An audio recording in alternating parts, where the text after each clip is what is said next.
This guy had tried everything. Everyone laughed at him for choosing the gunslinger class, considered the worst of them all, but little did they know it was actually a legendary class. Before awakening though, his past life was complete trash. His sister was erased right in front of him, while Liu Yi couldn't do a thing. The bullies glared at him and threw his sister to the ground. He could only cry, unable to even stand up. At that moment, a sword pierced his back. The men laughed as they kicked him and his sister, calling them weaklings. Liu Yi kept breathing, regretting his entire life. His greatest dream had been to protect his sister, but he never imagined that the game Yuan World would become reality, and every player would gain the powers they had in the game. But since he hadn't played much, he was stuck with a weak character. Even so, he was a Chad driven by fury. He wouldn't let those bastards laugh at his sister's death. Liu Yi stood up screaming and slammed the sword into that bastard's head. Only then did he fall to the ground, content to die in peace. But something happened after that. He woke up in his bed 3 years before the game became reality. Liu Yi sat up abruptly, unable to believe what was happening. He clearly remembered being killed. Looking around, he didn't recognize where he was until he realized it was his old apartment, where he had lived 3 years ago. Suddenly, the door opened, and a female voice echoed through the room. Liu Ye froze, unable to believe his eyes. In the hallway stood his sister, holding a box that contained the access key for the game Yuan World. With a trembling voice, he asked what year it was. Liu Yun, surprised by the question, joked that he seemed to have woken up in a bad mood and said the year was 2030. That hit him hard. Liu Ye stood motionless, unable to believe what he was hearing. Getting up quickly, he ran to the window. With his mouth agape, he realized he had returned to the exact day the game Yuan World first went live. Without hesitation, he hugged his sister tightly and promised himself that this time, he wouldn't let them die. He would become the strongest player, as long as this wasn't all just a dream. It was July 27th, 2030. The virtual reality game Yuan World was launched, and on September 1st, it took control of the world. All players received the abilities of their in-game characters. The marginalized and the lower classes of society suddenly acquired incredible powers. For the first time, they felt a strength they never imagined they could possess. Because of this, chaos erupted, and endless wars for money and power began. Our protagonist chose the path of a player who simply explored the game's world. This led him to a tragic fate. Due to his low level, he ended up dying in Yuan World. However, by some miracle, he had an unexpected stroke of luck. He was reborn and returned 3 years in time, to the exact moment the game was about to be released. This time, he was determined to become the strongest. Mentally, he returned to reality and was surprised when his sister pushed him away. Without realizing it, he had started to hug her. She was extremely embarrassed, thinking her brother was just messing with her. Scratching his head, he gave an awkward smile and said, surprised, that it really did seem like that. We fast forward 8 hours to the launch of Yuan World. Our protagonist put on his virtual reality headset and lay down on his bed. He knew there were only 34 days left before the game would dominate the world. If he could become the strongest player in that time, he and his sister wouldn't die. Upon entering the game, he appeared in the starting plaza, where several players were already gathered. In the center, an administrator was about to demonstrate the power of the ability called Strength. The first strike he delivered was simple, cutting a large rock only halfway through. However, by focusing his energy, he delivered another attack with a single move, splitting the rock in two as if it were butter. The demonstration deeply surprised Liu Ye, who watched with his mouth wide open. After the training ended, the system transported our protagonist directly into the game. At the spawn point, several players looked around, dazzled by this new world. But Liu Ye had only one focus: to level up as quickly as possible. He decided to choose the Strength ability, as it was considered the most mysterious and determined the difference between a common player and a true warrior. Without wasting any time, he set off in search of the training pavilion. In the world of Yuan World, there were no fixed combat classes, only a division based on the weapons used. Knowing this, Liu Ye wanted to master a weapon as quickly as possible, as the foundation of power lay in its mastery. Once he reached 100% proficiency with a weapon, he would have complete mastery over the Strength ability. With this sense of urgency, he hurried to the weapons pavilion, worried that all the training areas would be crowded. However, to his surprise, when he entered the place, he realized it was completely empty. Liu Ye didn't care. He was determined to achieve his goal. He went straight to the weapon rack and began his selection. The katana was his favorite weapon, so he decided to start with it. But he knew he had to test all the available options. After 5 intense hours of training, he was exhausted. Even so, he managed to completely master the use of the katana, making it his primary weapon. Despite his fatigue, he knew he had no time to lose. Without hesitation, he picked up a longsword and began a new training cycle, pushing himself to the limit and ignoring his own exhaustion. In the weapons pavilion, a couple walked through the corridors, admiring how realistic everything around them was. Suddenly, the girl noticed a training pavilion behind the guy. Curious about the sounds coming from inside, she asked what could be in there. The guy looked up, saw the sign above the entrance, and commented that it was probably a training area. Without hesitating, the girl peeked around the corner of the door. It was then that she spotted our protagonist, training tirelessly with a sword, honing his strikes against a wooden dummy. She noticed that Liu Ye was the only one training there, which seemed quite strange to her. The couple approached the weapon rack but didn't pick up any weapons.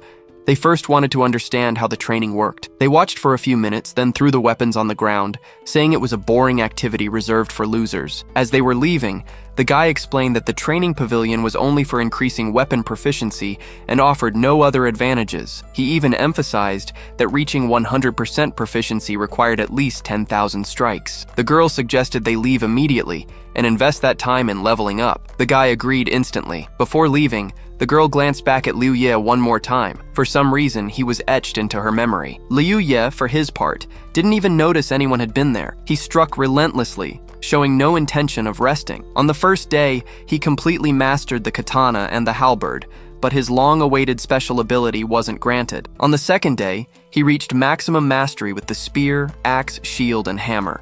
Still, his power did not awaken. On the third day, while other players had already reached levels 10 to 20, Liu Ye was still at level 1, and his strength remained hidden. For a moment, he considered that maybe he should level up before continuing to train, but he quickly dismissed the thought. If he wanted to become the strongest player, he had to obtain his ability at any cost.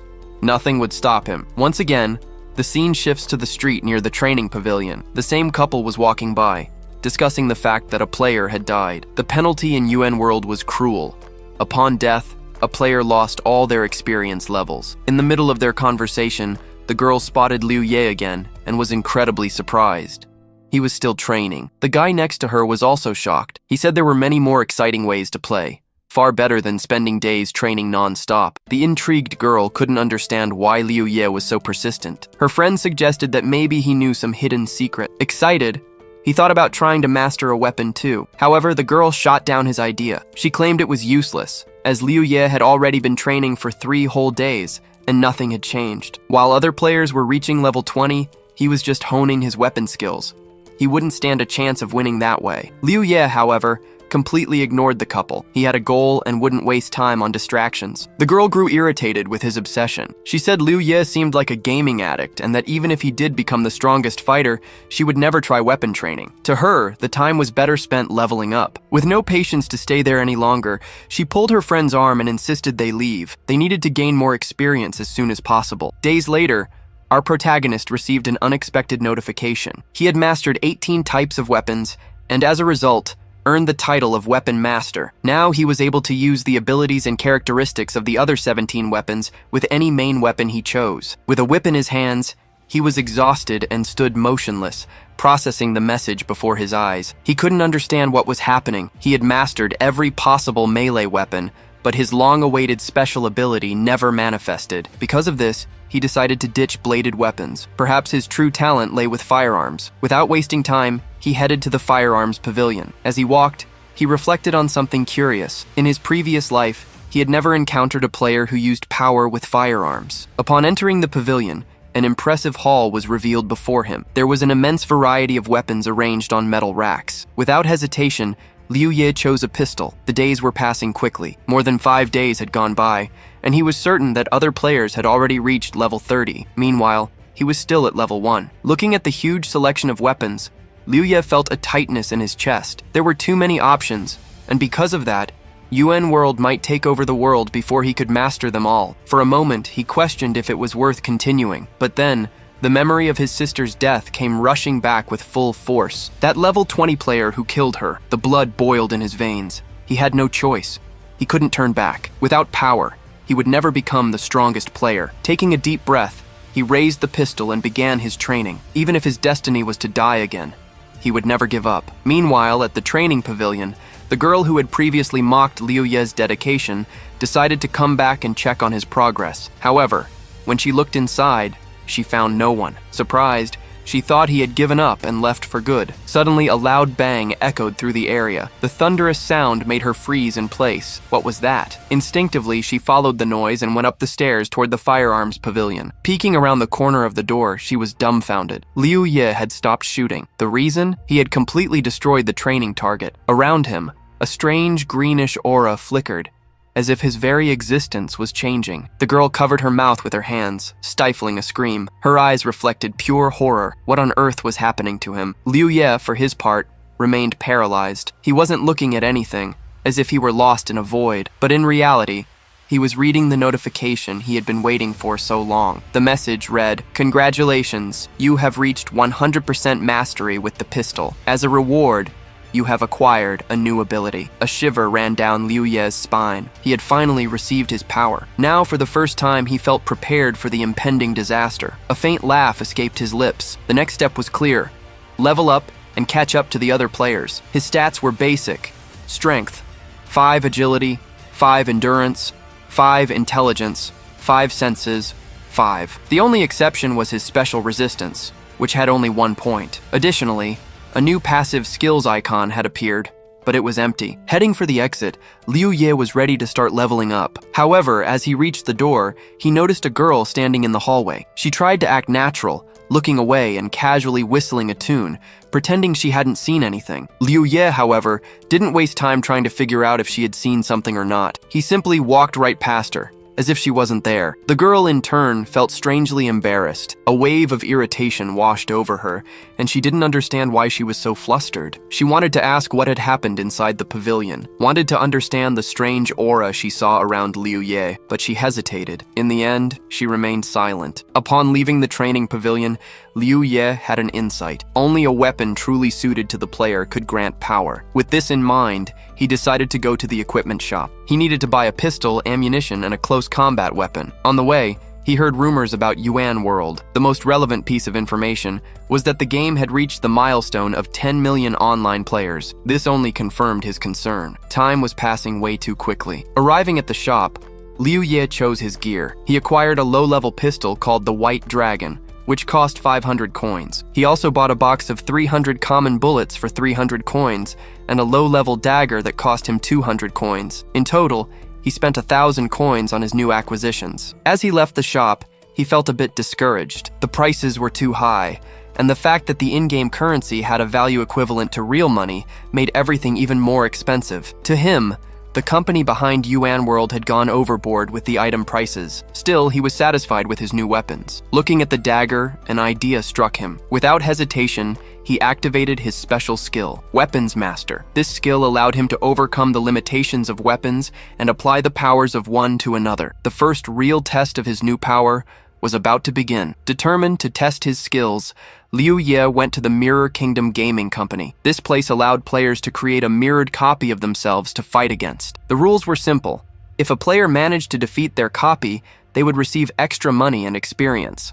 However, there were 2 conditions to participate. The player needed to be at least 5 levels below their copy and also pay 10% of their gold to enter the fight. For Liu Ye, these conditions weren't a problem. In fact, it was the perfect scenario for him. He was still at level 1, but now he possessed real power. As he walked through the Mirror Kingdom's hall, a cry of frustration echoed through the room. 2 players emerged from the respawn point, complaining about the extreme difficulty of the mirrored copies. They seemed to have lost everything they had earned. Nearby, 2 other players watched the scene with irony. They mocked the defeated players and, upon noticing Liu Ye, turned their attention to him. One of them, seeing the pistol holstered at the boy's waist, laughed with contempt. To him, it was the worst possible choice of weapon in the game. The other also showed disdain, convinced that Liu Ye was just an inexperienced newbie, delusional to think he could win with such inferior gear. Liu Ye remained silent, just observing the players. They had no idea what he was capable of now. Liu Ye, after confirming his decision, mentally prepared for his first battle in the Mirror Kingdom. He knew that due to his lack of experience, the odds were against him. However, he also understood that he had no choice but to fight. He accessed the system menu to familiarize himself with the interface. After browsing for a moment, another notification appeared, asking for confirmation to face a mirror player. Despite his fear, Liu Ye confirmed his participation. aware of the consequences. The system then displayed a notification requesting confirmation for the 100 coin participation fee. After accepting, a second notification appeared, reminding him that once inside the Mirror Kingdom, players could not leave until the battle was over. A few moments later, Liu Ye found himself transported to the arena. His opponent was a player, ready for combat. The countdown began, and the battle was set to start in 10 seconds. When the countdown reached the 5-second mark, Liu Ye's nerves got the best of him. He had never fought anyone of his own free will, and the fear of confrontation was overwhelming. His leg began to shake involuntarily, distracting him even more. Trying to calm himself, he tapped his leg a few times. However, this distraction caused him to miss the start of the battle. His opponent, wielding a red sword, charged immediately. Liu Ye thought it was all over before it even began, but to his surprise, he managed to dodge the first strike and tried to shoot at the enemy. Unfortunately, all his bullets missed the target, and as he lost his balance, he nearly fell. The enemy kept advancing and,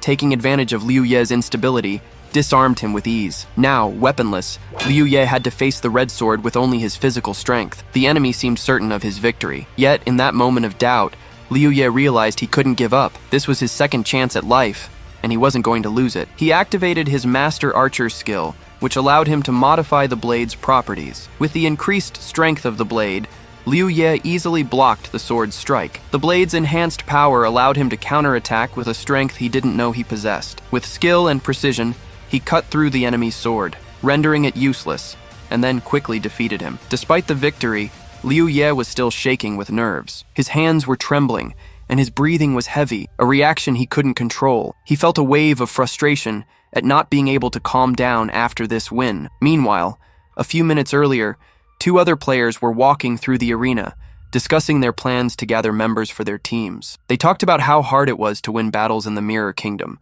especially with the large clans competing against smaller teams. As Liu Ye celebrated his victory, the 2 players who had been watching him were stunned by the outcome. They couldn't believe that a level 1 player with minimal gear had managed to defeat an opponent 5 levels higher. In reality, the 2 players weren't looking for allies. They were betting money on other players, hoping to make a profit. One of them quickly checked the betting odds on a site called Backstage Garden, eager to see how much they'd win from their bets. The other, meanwhile, carefully analyzed Liu Ye's movements, intrigued by how such a low-level player could beat his opponent. Liu Ye watched his opponent's strikes closely as the countdown to the battle continued. The green-haired guy watched Liu Ye's every move, saying the answer had arrived. The second player commented that it was an excellent choice, never taking his eyes off Liu Ye. Both were eager to see which mirror copy Liu Ye would choose, hoping they could place their bets. Liu Ye checked his own stats. He had leveled up to 5 and his attributes had doubled, but he still felt weak. He realized he needed to get stronger to overcome his fear of battle. If he didn't, he would soon die. With determination, he immediately chose his next opponent, a mirror copy ranked 55th, known as Strikes. The system teleported him to the arena almost instantly. The 2 guys watching Liu Ye were waiting to bet on his fight, but they were confused when they saw who his opponent was. They were shocked when they realized Liu Ye had chosen a level 10 mirror copy nicknamed Strikes. The green-haired guy snapped back to reality, realizing Liu Ye had picked the strongest possible opponent out of hundreds of other level 10s. He wondered what would happen to their bet, hoping it hadn't been registered, but the white-haired guy revealed the bet had already been placed, and there was nothing they could do. He hoped that if they lost, his green-haired friend wouldn't tell anyone about the bet, as he didn't want to be embarrassed. The bookmaker then announced the odds for the fight, showing the bets placed on Liu Ye and Strikes. Seeing the odds, the 2 guys were disheartened. The total bets on a Strikes victory exceeded 200,000, and they had lost all hope. At that moment, Strikes appeared before Liu Ye. Strikes, holding a katana, was equipped with the Persistent Fighter set. Meanwhile, Liu Ye, a level 5 player, only had a pistol, a dagger, and basic gear. The countdown to the battle began, and as soon as Liu Ye saw his opponent, his legs started shaking again. This enraged him. To stop the shaking, he plunged the dagger into one of his legs. With only 2 seconds left before the battle started, he took a fighting stance, determined not to repeat the mistakes of his first fight. When the battle began, Liu Ye wasted no time and immediately rushed toward Strikes, skillfully dodging his attacks. Although Liu Ye's pistol was powerful, his aim wasn't the best, and Strikes managed to dodge or block most of the shots. After a few moments, Strikes grew tired of this and quickly disarmed Liu Ye. Without hesitation, Strikes went in for a fatal blow. It seemed like the blow would be impossible to dodge, But Liu Ye wasn't ready to give up. He activated his special ability and his eyes glowed blue. Liu Ye made an incredible forward leap, narrowly dodging Strikes' deadly blow. After sliding back a bit, he realized Strikes wasn't chasing him. With a moment to recover, Liu Ye assessed the situation. His health was at 20 out of 100, and his cognitive power was at 28 out of 30. The battle had just begun, but Liu Ye was focused on his survival. Liu Ye was one step away from defeat. His normal attacks couldn't even scratch his opponent, and he realized he had chosen an adversary he couldn't defeat. He should have opted for a weaker fighter and used that time to level up instead of going so far so fast. But even so, after a moment of doubt, Liu Ye returned to his fighting stance, finding it almost funny how hard this was. He believed that to overcome his fear, he needed to keep fighting without giving up. Considering that standing still wasn't a good option, he decided to run straight toward his enemy. At one point, the hero turned to the side to avoid a mortal blow that would have surely depleted all his health. However, Liu Ye underestimated his opponent's speed. In seconds, Strikes was behind him, taking him by surprise. Liu Ye realized he had no chance of winning, so he decided to risk it all. Before the fatal blow, he turned to face Strikes, drew his pistol, and fired. In a final clash, they both exchanged fatal blows. Strikes' katana sliced Liu Ye in half, while the shot from Liu Ye's pistol destroyed Strikes' head. The system determined that Liu Ye dealt the fatal damage faster than Strikes, and so he was declared the winner. His reward was a large amount of experience, money, and a level up. Now, Liu Ye was much stronger, at level 13. All his attributes increased to 17, except for endurance, which only went up by 1 point. He let out a sigh of relief, realizing he had been on the verge of death and yet had won that incredible battle. Many other notifications arrived, the most important being that he had reached level 10. Now his rebirth ability had evolved into the capacity to choose his development path. Meanwhile, the two guys who had bet on Liu Ye's victory were surrounded by a crowd and pushed against the wall. Those who lost the bet had to hand over all their money to the other participants. One of the guys was on the verge of tears, asking if they could just give half the money instead of all of it. But the one-eyed gang pointed at them and said that wasn't an option, and they couldn't get out of this loss so easily. The white-haired guy couldn't take it anymore, and yelled that he couldn't believe they really thought they had already won when the result wasn't even final yet. Gang, pointing at the board, stated confidently that Strikes would win, since he couldn't possibly lose to a rookie. If that happened, he was ready to cause a huge scene with the bets. Before Gang said that, Strikes was considered one of the top level 10 copies. However, moments later, the board updated, and everyone was shocked to see that Strikes had been defeated. The surrounding crowd could hardly believe it, their mouths hanging open in shock. Their world instantly fell apart. The green-haired guy was beaming, thrilled with the win, and the two friends were happy they had won. Meanwhile, Liu Ye, the protagonist, was returning victorious from the arena. A list suddenly appeared before him. He looked at it for the first time and didn't fully understand what it meant, but he decided to finish the match. As he was logging out, his sister came into his room and called him to eat. Upon entering the kitchen, Liu Ye wasted no time and started eating immediately. His sister Yun said she had prepared his favorite mushrooms, but Liu Ye paid no attention to her words. He was too immersed in his thoughts about Yuan World, where he had discovered 2 new skills he didn't even know he had. The first skill was Invasion Flame, which offered an incredible effect. The damage per second dropped from 50 to 25, but the total damage was about 250 health points. Besides his skills, Liu Ye also thought about the dangers posed by his opponents and considered the idea of forming his own team. After eating quickly, he thanked his sister and headed to his room. This surprised her, as he had barely eaten a single plate. It even hurt her a little, and she thought that he would need to find someone else to cook for him. Now we return to Yuan World. In the Mirror World's buildings, a man was at Gang Zi's feet, begging him to let him keep half the money as he had proposed. However, the man wasn't so simple. He kept pleading, saying that all the money he bet on Strikes' victory wasn't his, but his family's. If he lost it all, he would probably be severely punished. Gang Zi, still mocking him, said that just a minute ago he had refused such an offer, and now he was making the same one. Before he could finish speaking, a red-haired guy appeared and slammed Gang Zi's head against the wall, telling him he had to return all the money lost in the bet against Strikes. The red-haired guy's name was Jack, and he was from the New Order Guild,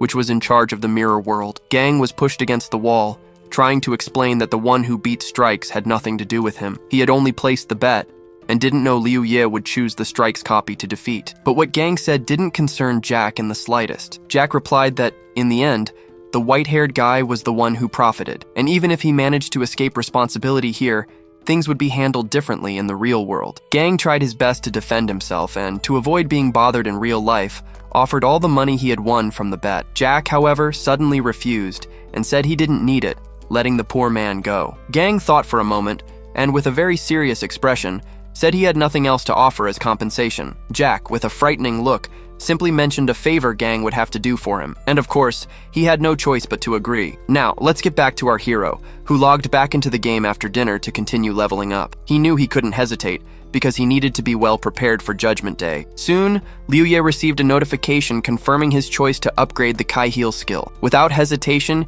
he confirmed the enhancement and immediately received 3 notifications. The first was about the skill he had chosen. The second informed him that his tally was complete, and his combat power was now 15.6. Additionally, he received a new title called Low-Level Warrior. One of the biggest surprises for Liu Ye was realizing that by choosing the skill, he had acquired a dual attribute, and several of his stats had increased considerably. Looking at his stats, he was very surprised, as some of his attributes had risen significantly. Liu Ye recalled becoming very weak after surpassing level 100. Now, he realized that even though he was only level 13, his new traits and bonuses put him on par with a level 26 character. Liu Ye began to reflect on the possibility of defeating a level 20 Strikes with his current strength. However, Liu Ye transformed from an insecure guy into someone confident, determined to challenge Strikes. He now saw him as a worthy opponent and wanted to test his strength against him. Then, a notification appeared before him, asking for confirmation for the battle with Strikes, which he promptly accepted. A few seconds after he chose his opponent,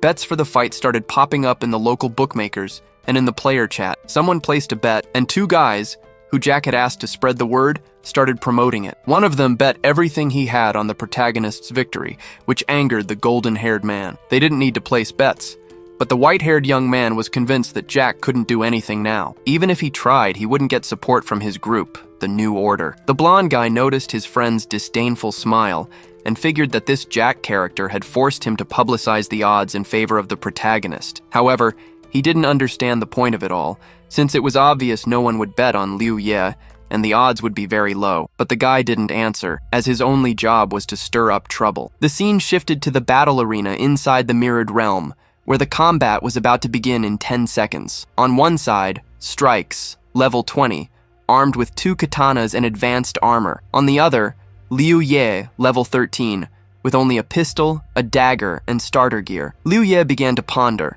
thinking that with enough cognitive power reserve, he could predict the right moment to destroy Strikes easily. The system announced the start of the battle. The protagonist didn't hesitate and attacked immediately. Strikes managed to defend herself with her katanas, deflecting all the bullets. While attacking, Liu Ye tried to get closer and closer, parrying the blows. He realized that the double attributes had practically eliminated the strength difference between them, which boosted his confidence. Now, battles with high-level opponents wouldn't be as intense as they were at the beginning. Dodging from side to side, Liu Ye used only his pistol and reflected on how much stronger he had become. He allowed the enemy to get close enough to attack with her daggers and aimed for Strikes' head, planning to finish the fight in the final seconds. With a smile on his face, he was about to kill his opponent and end the combat. Strikes, on the other hand, couldn't believe that a weak, low-level player was able to attack her. She was paralyzed, unable to react. The moment Liu Ye saw his opponent's face, he became confused and didn't know what to do, canceling the pistol shot. Since the hero had slowed Strikes down, there was enough time for a counterattack. However, after dodging, Liu Ye jumped back, avoiding any damage. Suddenly, he was overcome with a wave of anger as he remembered his opponent, freezing his action and clutching his head, unsure of how to proceed. He didn't understand why he hadn't shot. He thought about the fact that he was scared, that he simply feared death. Looking at his opponent and his weapon, the young man thought he would never be able to take his destiny into his own hands. More importantly, he thought he would never grow up and would continue to fear everyone in his path. Gripping the gun tighter, he understood his future was being decided right there. And his opponent, the girl, also understood that only one winner would emerge from this battle, and that the protagonist's destiny was at stake. Taking an impressive leap towards Strikes, they both decided to clash head-on. Strikes landed the first blow, which should have cut off our hero's head, but Liu Ye managed to dodge, moving quickly behind her. Then he grabbed her by the head, aimed the gun, and in that moment, his thoughts were clear. He had already grown up, become a completely different person. Without hesitating for a second, Liu Ye fired, and 3 notifications immediately appeared before him. The first said he had defeated Strikes, the second that his level had increased, and the third that he had reached level 20, now able to choose how to further develop his power. The protagonist's face was incredibly serious. He understood that he had not only grown, but was now ahead of all the other players. Meanwhile, in the lobby, those who had bet on our hero couldn't believe what they were seeing. They had actually won. Then, unexpectedly, the green-haired guy commented that the bets didn't affect the other players. Even though Jack had opened a second bet on a level 20 strikes, she still lost to Liu Ye. Now, everyone knew how strong he was. The same guy started to think that after defeating the level 20 strikes, Liu Ye had probably reached level 22 or even 23. He concluded that Liu Ye could only fight against level 30 mirror copies, whose rewards were very high. The hero knew it was strikes, but the guy couldn't understand how Liu Ye was so confident he could defeat a level 30 mirror copy of strikes with 100% certainty. They assumed that as soon as the protagonist faced the level 30 strikes, he would probably lose and be in great danger. As soon as Liu Ye teleported back to the mirrored realm, he realized he had not only grown, but had also pulled ahead of the other players. Looking at the tournament board, he saw a level 30 mirror copy of strikes holding the first place spot. If in previous battles Liu Ye had managed to prove to himself that he was stronger than the other players, now he needed to destroy the level 30 mirror copy of strikes, as most players claimed she was invincible. Before he entered the battle, rumors started circulating around the protagonist. They said one of the players had reset his account to get revenge on the level 30 strikes, but in the end, he still lost. The titles of Invincible Copy and Strongest Fighter were given to Strikes for a reason. More importantly, he heard that thanks to this copy, the New Order Guild had become the strongest because of Strikes. After that, Liu Ye didn't hesitate to summon the system before him. He had a murderous look in his eyes, eager for the fight with Strikes. The system asked again if Liu Ye really wanted to enter the battle against the level 30 mirror copy of Strikes. Of course, he didn't hesitate, and the system immediately transferred him. Jack, watching Liu Ye from a distance, ordered all his subordinates to open bets on Strike's victory. The scene shifts to two guys. One of them places a bet on the protagonist's victory, which makes the green-haired man lose his patience. He thought that Liu Ye simply had no chance against the level 30 Strikes. However, the white-haired guy ignored him, insisting that he believed in Liu Ye. Soon, we're brought to the arena where his enemy, the level 30 Strikes, was waiting. He wielded a very unusual weapon, a katana named Last Will, and his gear was called Fierce. Liu Ye, on the other hand, was only level 23. He had a pistol, a common dagger, and beginner's gear, making it look like he stood no chance at all. After a moment, a notification popped up for Liu Ye. It informed him that his intelligence stat had surpassed 100 points, increasing his intelligence knowledge power by +1. Focused on the notifications, Liu Ye didn't realize the battle had started. Strikes wasted no time and attacked immediately, dealing 411 damage to Liu Ye's health. Liu Ye was shocked, as he only had 18 health left, and he couldn't believe Strikes' speed. The second attack should have finished Liu Ye off, but somehow, he managed to block with his dagger and survive. With each passing second, Liu Ye grew more frustrated with his opponent as he realized just how serious this fight was. If he had blocked a second later, he would have died with no time to heal. With great difficulty, he parried the attack and dodged back, simultaneously firing his pistol at Strikes. Each bullet flew with stunning accuracy. Liu Ye didn't want to drag out the fight and tried to end it as quickly as possible. However, all his attempts to land a hit were futile. Strikes dodged them easily, as if everything was moving in slow motion for him. In a single move, Strikes closed the distance, ready to end the fight with one blow. Liu Ye was caught off guard. To his surprise, Strikes barely flinched at the dagger attack and still managed to land a blow, forcing Liu Ye to constantly heal himself. Liu Ye couldn't block the attack. If he hadn't reacted in that split second, it would have been game over for him. However, he recovered just in time, ducking and sidestepping Strikes' attack. Liu Ye immediately put some distance between them and tried again to hit Strikes with his pistol. Suddenly, Liu Ye was lost in thought. He realized that even though his own stats were comparable to a level 46 player, Strikes was still able to pressure him. But as he composed himself, Liu Ye knew he wasn't ready to give up. He realized that if this was the extent of Strikes' power, he could deal massive damage in just a few seconds and secure the win. It was then that Liu Ye decided to use the skill Study of Blessing. This skill boosted all of the target's stats and activated a unique state that lasted for 1 minute. Liu Ye also studied the curse, which could cause one of 10 effects, like weakness, aging, lethargy, stupidity, fatigue, poisoning, hallucinations, perception changes, chaos, and madness. After learning the skill, a notification appeared. confirming that the blessing had been acquired. His combat power was 15, but more importantly, his stats multiplied, giving him a huge advantage over strikes. Liu Ye didn't hesitate. He shouted to activate the blessing, knowing he wasn't high level enough to beat strikes, but trusting that his stats would be enough. Moments later, a notification appeared. It informed him that he had spent 400 cognitive power points, and that all his stats increased by 200 for exactly 1 minute, after which they would return to normal. A white aura began to surround Liu Ye, projecting an aura of terror to everyone before him. It was this aura that gave him courage, as he knew that by activating the skill for a full minute, he would have enough power to destroy strikes. Caught off guard, strikes froze, bracing for the protagonist's next move, but he quickly decided to take the initiative. He charged forward at full speed, intending to finish Liu Ye once and for all so he wouldn't have to face him again. Liu Ye thought for a moment. Once he defeated strikes, everyone would know he was hiding incredible skills and abilities. He'd be hailed as the strongest player. But snapping back to reality, Liu Ye saw the enemy closing in fast as he dodged from side to side. But his dodging wasn't enough to avoid strikes, who was already close enough to attack, so Liu Ye aimed his pistol and fired. The first bullet hit Strikes in the chest, making him halt his attack in confusion. After the first shot, Liu Ye didn't stop. He relentlessly kept firing at his enemy. A few seconds later, over 10 bullet holes were visible on Strikes' body. It looked like he should have fallen, but suddenly, he was completely unharmed and ready to keep fighting. With a smile on his face, the enemy seemed to understand what was happening. While reloading, Strikes realized the protagonist's stats were much higher than players of the same level. On top of that, he had passive skills that activated at critical moments. That was the true strength of Strikes. Besides that, the Mirrored Kingdom system worked against NEP players, making victories even harder to achieve. Liu Ye understood he was a complete exception, and so he took a fighting stance. With his buff's duration about to run out, he knew he had to finish Strikes before it ended. Determined to end it before his time ran out, Liu Ye began to attack Strikes. Only 25 seconds of the skill's duration remained. As he attacked, he knew he couldn't lose. His current goal was to overcome his past and take control of his destiny,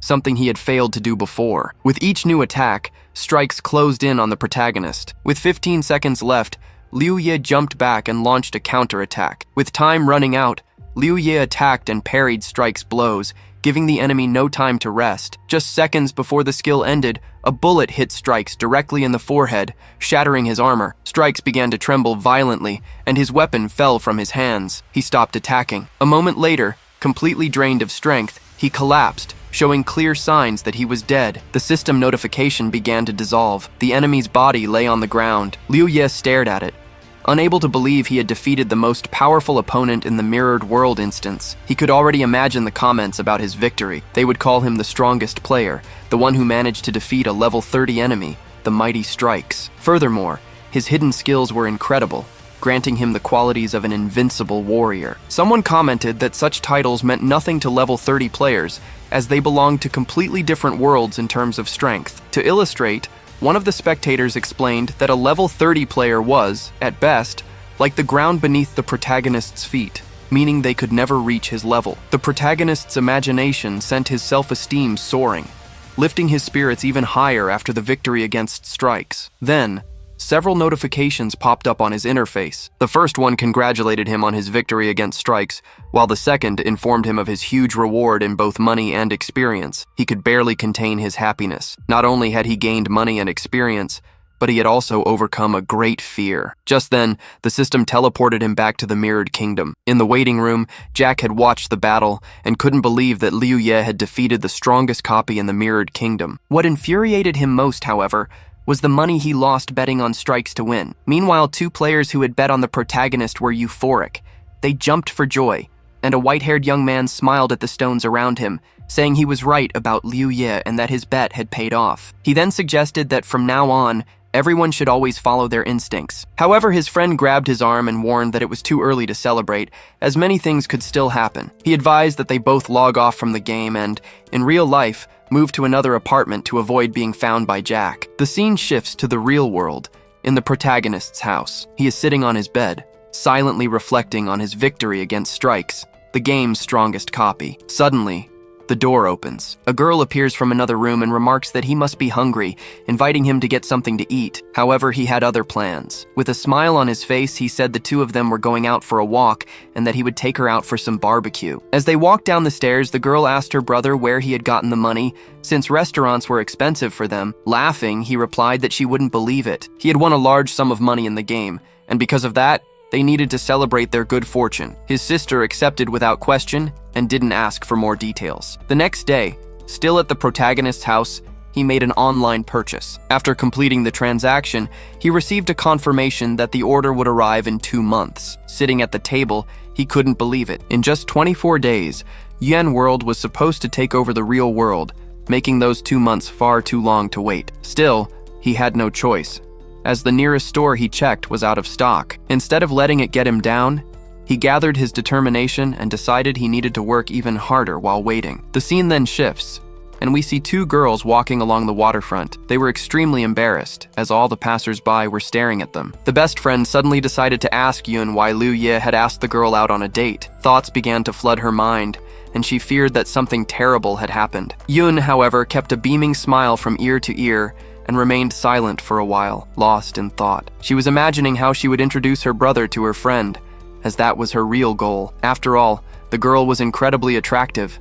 came from a good family, and most importantly, had a wonderful character. If she became her brother's fiancé, Yun would have nothing more to worry about. A moment later, snapping back to reality, Yun smiled and replied that her brother missed her a lot, which is why he wanted to see her. Without much expression, her friend asked where she had been lately, since she hadn't even been responding in the work group chat. Yun started to suspect her friend might have a boyfriend, but even if that were true, she wouldn't give up on her plans. She was firmly decided that the date with Liu Ye would happen. Nian, sighing, adjusted her cap and said she didn't even know how to explain. Suddenly, the girl shouted loudly, revealing that her parents were forcing her to play an incredible online game. Yun was confused by the unexpected answer and didn't know what to say. Meanwhile, we are transported to a local bar. Jack, consumed by rage, forcefully struck a red-haired girl he had called over to try and calm him down. The blow was brutal, and the girl fell to the floor, hitting it hard. Even as she lay injured, struggling to stay conscious, Jack continued to attack her. He hated the way she tried to calm him, feeling that she pitied him, something he despised. A crowd began to gather, outraged by what they were witnessing, but no one had the courage to intervene. After all, this wasn't the first time Jack had acted this way. Noticing the stares from the people around him, he grew even more irritated and asked what they were whispering about. However, no one answered. On the contrary, one by one, they all began to disperse, running in opposite directions to avoid the same fate as the girl on the floor. Jack, still unsatisfied, spat on the girl before grabbing his phone when he heard someone call him friend. He answered the call immediately and asked if the person on the other end had found the protagonist's address. The answer was no, but the person claimed to have a plan. Jack listened intently and, without hesitation, asked if the plan was truly foolproof. When he heard that success was 100% guaranteed, his expression changed. His furious eyes made it clear that he craved revenge against Liu Yi and wouldn't stop until he got it. With a voice laced with malice, Jack said that as soon as they found the guy, he would send the rest of the money immediately. The conversation ended, and the scene shifts to Liu Ye, who had just logged into the game. He was standing in front of the Mirrored Kingdoms building, reflecting on the max level of the mirror copies, which was level 30. He understood that at his current level, he couldn't level up there anymore, as the enemies were too weak for him. Given this, he decided it was time to leave. Turning around, he started walking towards the Ruined Kingdom, a place where he could grow even stronger. However, as he stopped to look at his own appearance, he realized he couldn't keep wearing his starter armor. It was time to think about buying a new set. Liu Ye headed to a weapon shop. As he approached the display window, a system window opened before him, showing the items available for purchase. However, when he saw the prices, he froze for a few seconds. His expression made it clear he simply couldn't afford to spend that much on armor. Disappointed, he left the shop and continued walking through the Mirrored Kingdom. He soon realized there was no reason to stay, as it was impossible to get the materials needed to craft equipment in that place. So, he decided to go to the Ruined Kingdom, where he could easily get this material and craft level 20 equipment. Although he had enough money to buy level 20 equipment directly, he preferred not to rush. After all, he would soon reach level 30, and besides, he also needed to manage his money in the real world. Without wasting any time, he set off for the Ruined Kingdom. There, he intended to join a team, knowing it would speed up his progress and help him get equipment faster. Upon arriving, he saw many teams recruiting players to explore dungeons of different levels. Some were accepting level 20 players, while others were only looking for level 30 players for more difficult raids. He stood aside for a moment and overheard two players talking about a new guild order. They mentioned a recent raid on the level 40 Chaos dungeon. 10 players participated, but they were all defeated and had their stats reset. Liu Ye knew there were only 4 restrictions for completing a dungeon, regardless of the number of team members. In fact, the more people who participated, the greater the reward at the end. However, there was a crucial detail. Once inside the dungeon, there was no way out until it was completed. Furthermore, in Yuan World, dying in the ruined kingdom meant a total reset and the loss of all equipment. For this reason, teams were extremely selective when recruiting new members. With the skills he possessed, Liu Ye believed he would be accepted without any problem. Convinced, he approached the first recruiter, but was immediately rejected, as the team only accepted level 30 players. He tried again with another group, but was turned down because of his low-quality gear. On his third try, he didn't even get a chance to speak, as the team was already full and didn't need any new players. Frustrated and utterly disappointed, he fell to his knees. He couldn't believe that no one wanted him, even after he had defeated Strikes, a level 30 enemy. He thought his strength should be taken into account, regardless of his level and gear, as he had already proven he wasn't a weak player. Discouraged, he started considering grinding the easier dungeons for basic gear, but he knew it would be a long and tedious process. Still, he gathered the strength to get up and was preparing to follow this only option when he suddenly heard footsteps behind him. Right after, a voice announced that a team needed one more member. Curious, Liu Ye turned to see what it was about, not understanding who the offer was for. Before him stood Jack, smiling. With a calculating look, Jack suggested he join their expedition into a dangerous level 35 dungeon designed for 10-player teams. Exchanging glances with Jack, Liu Ye sensed that something was off about the proposal. Still, Jack kept talking, assuring him that the team was strong enough to handle the challenges on their own. They just needed one more person to complete the party. To activate the raid portal, they needed one more player. Surprised, the protagonist couldn't believe what he was seeing. He also felt like he'd seen Jack somewhere before, but he couldn't remember exactly where. Jack didn't give Liu Ye time to think. He said if he wasn't interested, he'd find someone else. Not wanting to miss this chance, Liu Ye immediately cut him off and accepted the offer. Jack just waved his hand and told him to follow. Together, they went to the entrance of the level 30 portal, which was designed for a group of 10 players. When they arrived at the meeting point near the ruined royal portal, they found a crowd. The surrounding players wore impressive armor, leading many to comment on the leader's unexpected choice. No one expected him to recruit a rookie armed with just a simple pistol. Liu Ye observed the other players and quickly realized they were very well equipped. Their purple gear indicated that more than half the team had equipment of timeless rarity. He held his head, thinking, and wondered if he could steal at least some of their gear. Suddenly, one of the players shouted that since everyone was gathered, they should leave immediately. He wanted to reach level 40 as quickly as possible. A bald man approached with a smile and said that upon reaching level 40, they'd need to change their equipment, and if that were the case, he could give his old gear to the group. However, the player just smiled and refused, unless someone would buff his weapon with 3 rare items from their inventory, which no one accepted. The group then started moving toward the portal, with Liu Ye following slowly behind them. Watching the players, he noticed they all seemed to know each other well. He didn't understand why they had called him for this level 35 mission. However, noticing the team's malicious smiles, he realized this friendship hid ulterior motives. The portal finally opened, revealing a vast desert expanse. In the center of the landscape, there was only a mysterious crystal. Jack and another player were the first to cross through the portal and began to survey the area. Soon, one of the team members noticed that the mission objective was to protect the crystal. Jack immediately took command, ordering everyone to surround the crystal and ensure its safety. Everyone followed the instruction, except for Liu Ye, who hesitated for a moment. That's when Jack warned that anyone who let the monsters reach the crystal would have to pay for the damages out of their own pocket. Liu Ye was surprised by the team's organization, though he didn't show it. Still in no hurry to get into position, he observed the crystal carefully. Suddenly, a notification appeared before his eyes.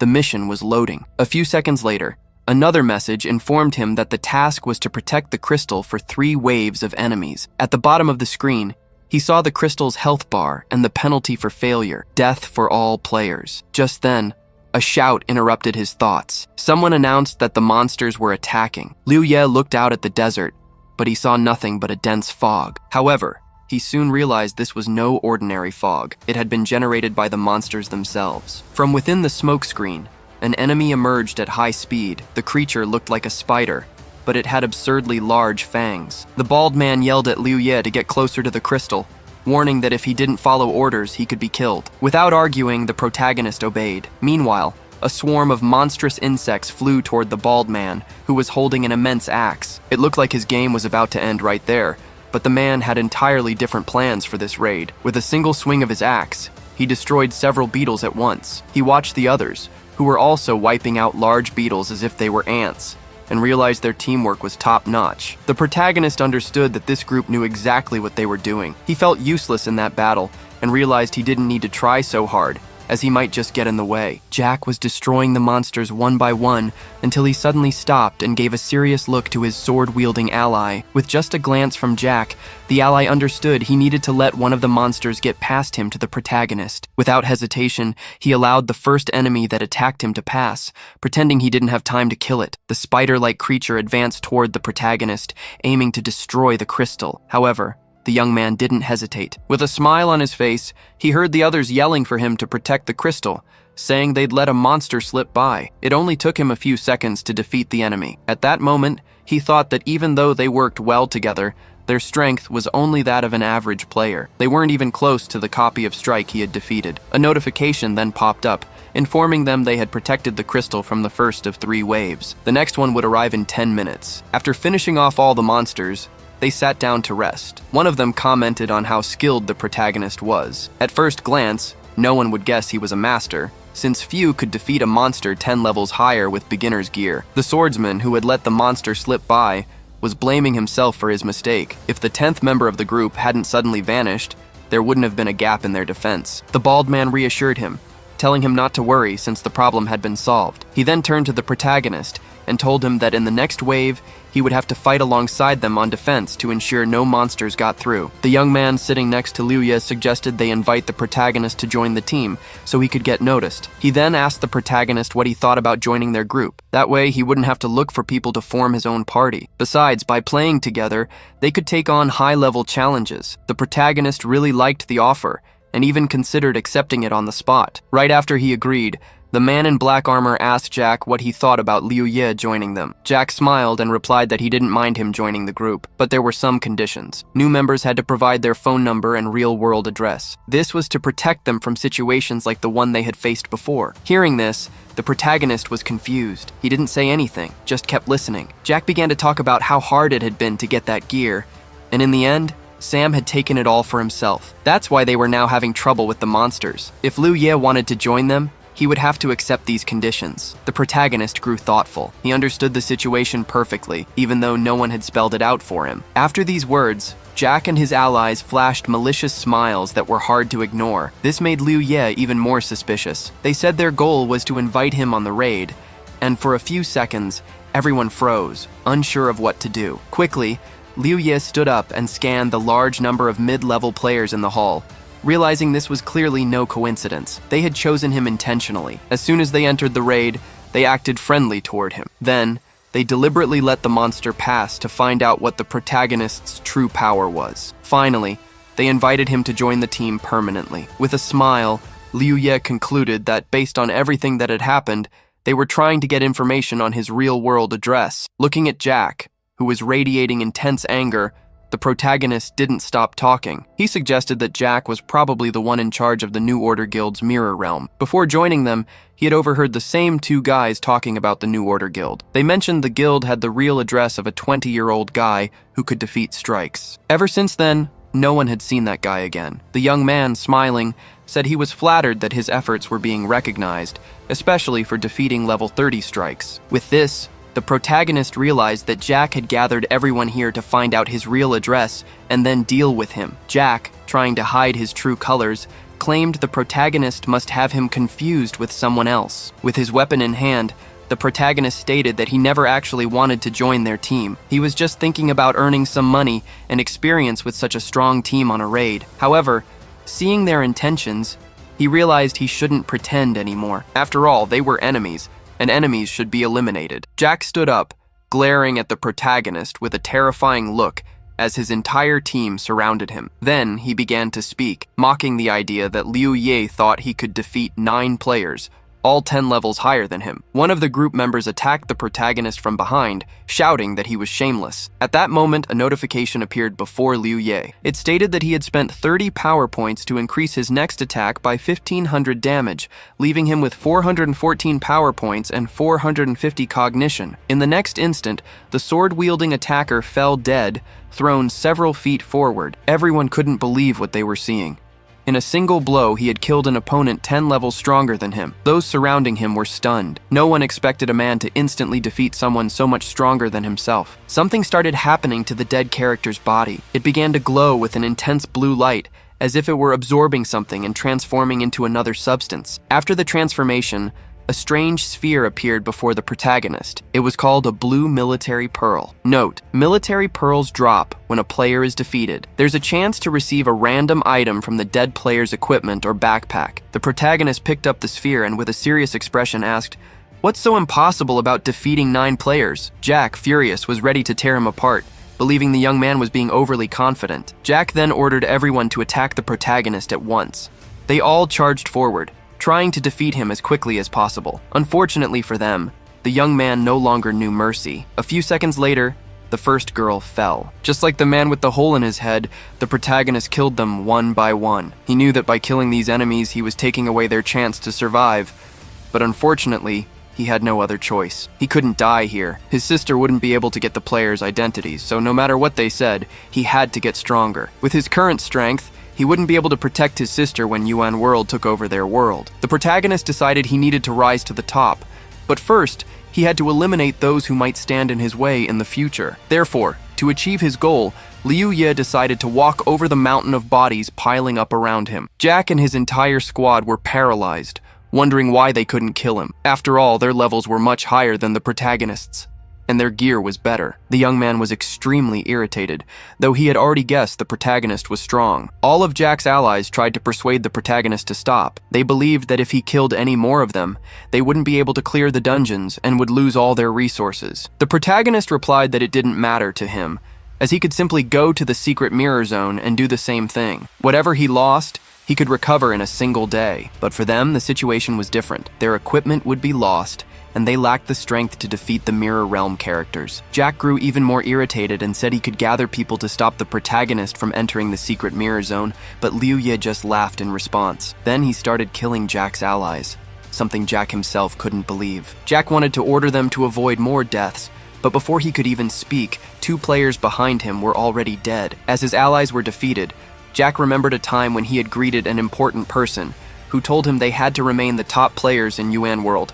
If they managed to maintain that position, it wouldn't matter what they did to achieve it, because he would support them. However, looking at them, he added that if they failed, he would not only stop supporting them, but also expose all their crimes, ensuring they were punished immediately. When Jack came to his senses, he realized everyone around him was dead. Only he remained. Liu Ye prepared to finish Jack off, but he knelt and began to beg for mercy, pleading for the protagonist not to kill him. The young man didn't answer, just stared at him with a serious expression, which only made Jack even more furious. He felt so pathetic that it disgusted him. Jack said that if he were spared, he would reveal the secret about Yuan World. Liu Ye smiled and told him to speak immediately, without holding back. Jack asked the protagonist to promise he would kill him right after he spoke, but he was sent flying several meters back. Liu Ye said that since Jack didn't want to talk, perhaps it was better for him to go to the next world, as he didn't really want to know the secret anymore. Jack landed a few meters away from Liu Ye, but he didn't disappear or turn into pearls on impact. He managed to survive the blow and tried to get up,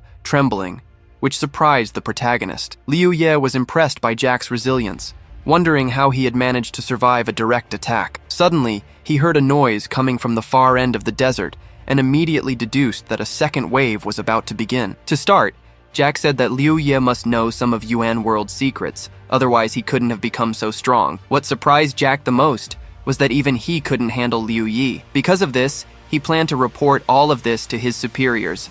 After that, Liu Ye wouldn't just have to deal with Jack, but would likely die and be sent back to level 1. Getting to his feet, Jack continued, asking if the protagonist really thought he could stand up to people stronger than him, like Jack. That was impossible, since very few people could level up that way. When the secret Liu Ye seemed to know became useless, Jack was sure he would no longer have an advantage. The man began to beg again, asking the protagonist to let him go. In exchange, he would reveal his secret, and together, they could use Liu Ye's incredible strength to clear the rest of the dungeon. Liu Ye smiled and asked why he thought he would die and be unable to clear the dungeon by himself. Jack couldn't believe the protagonist's words. He was only level 28, and no matter how strong he was, everyone has their limits. Or so Jack believed. But suddenly, the protagonist asked, "What if I had level 56 gear? It wouldn't be hard for me to clear a level 35 dungeon, would it?" Jack couldn't believe Liu Ye's words. The protagonist held 2 pearls in his hands and asked if this was, by any chance, the gear he wasn't supposed to have. Looking closer, Jack saw the blue orb in the man's hands. He couldn't believe what he was seeing.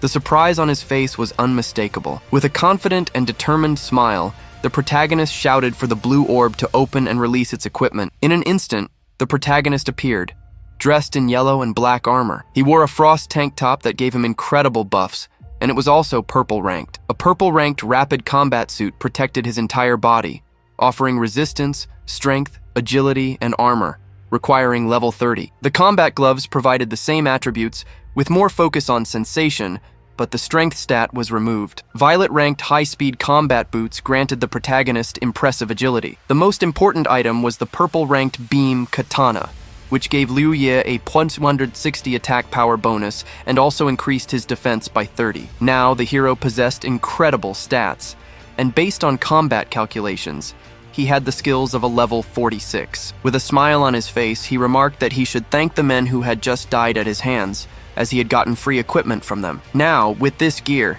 his combat abilities had more than tripled, showing that his opponents were truly incapable of seizing opportunities to defeat him. Jack was completely stunned. He couldn't believe that Liu Ye had increased his stats nearly 3-fold. Moments later, he realized that everything was starting to irritate him. The surprise turned into rage and hatred. He started shouting that no matter how much stronger the hero had become, he wouldn't be able to clear the dungeon alone. It was simply impossible. Around them, the sounds of monsters approached with incredible speed. Then, one of the monsters leaped onto the crystal. The heroes killed anyone that approached without even blinking. After killing one ant, several more appeared. Hundreds of ants attacked from behind, trying to kill him and reset his level. Liu Ye wasn't going to give up so easily. One by one, he killed the ants, giving them no chance to win. Liu Ye knew that if he didn't win, he couldn't protect his sister. Thanks to the pearl's effect, he didn't need to use his intellect to eliminate the insects attacking him from all sides. He was ready to bravely defend the crystal, despite enemies coming from every direction. His life was on the line, and he needed to secure this victory. He defeated the ants one after another. The number of corpses just kept piling up,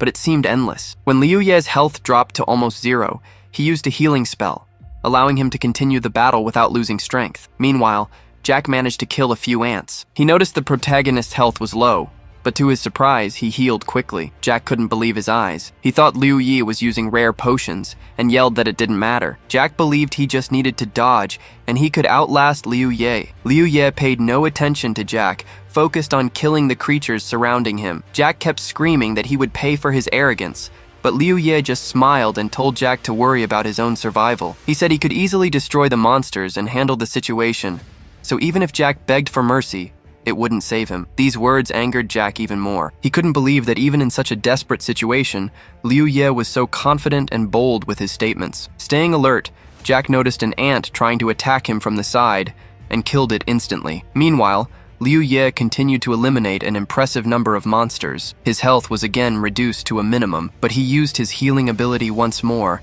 continuing his fight tirelessly. Hours passed as he killed ants. There was no hesitation in his eyes, only a field of corpses around him, but the creatures never stopped attacking the crystal. Jack, on the side, watched the massive number of dead monsters and couldn't believe his eyes. He thought it was impossible for Liu Ye to have so many healing potions, as the amount he had used was far greater than any player could carry for such a test. As Jack stared at the pile of bodies, he didn't notice a monster suddenly appear, grabbing his hand and dealing heavy damage. His health dropped to a minimum again. He wanted to use a healing potion quickly, but when he opened his inventory, he saw it was empty. He was bewildered, realizing this was the end. His health was at rock bottom, and enemies were closing in from all sides. He had no strength left to keep fighting. The monster started tearing him apart, attacking him relentlessly, wounding every part of his body it could. Even in such a desperate situation, Jack couldn't accept that he would die first and not get to see Liu Ye die before him. But looking over at the hero, he realized Liu Ye was still handling all the enemies, killing them without much trouble. He decided Liu Ye would pay for this insolence once he respawned in the lobby. The young man watched everything with a smile because he wasn't tired at all and still had plenty of strength. He even enjoyed facing all the monsters that attacked him. After all, that's how he gained experience and combat skills. At that moment, Jack was sent to the lobby, his level nullified. A notification appeared on the protagonist's screen, indicating that his team had only one person left: himself. By meeting all the conditions, the reward for completing the dungeon would be increased tenfold. After several hours of fighting the insects, the hero crouched on the ground, exhausted, trying to catch his breath. An impressive number of defeated ants lay around him, all eliminated by him, and finally the wave of attacks ceased. The insects stopped attacking, and looking at the mountain of bodies, he felt relieved, knowing that the ants would disappear before the second wave. If that didn't happen, he wouldn't know where the crystal was and wouldn't be able to protect it. Not far from him, he saw the inscription, Golden Orb. The Golden Orb allowed a player to receive 3 random items from a dead player's inventory. As soon as he saw the orb, Liu Ye quickly stood up with a smile on his face. He couldn't believe he had actually found the Golden Orb, as he'd expected from the manager of the mirror copy. Finally, he had done something right. Approaching the Golden Orb, the protagonist picked it up and thought for a moment, knowing he didn't have much mental energy left. He would have about 10 minutes to rest, which would restore half his strength. Naturally, this wouldn't be enough for him, as he was on the third and final wave. Now he realized he shouldn't have attacked the Zhukovs so early.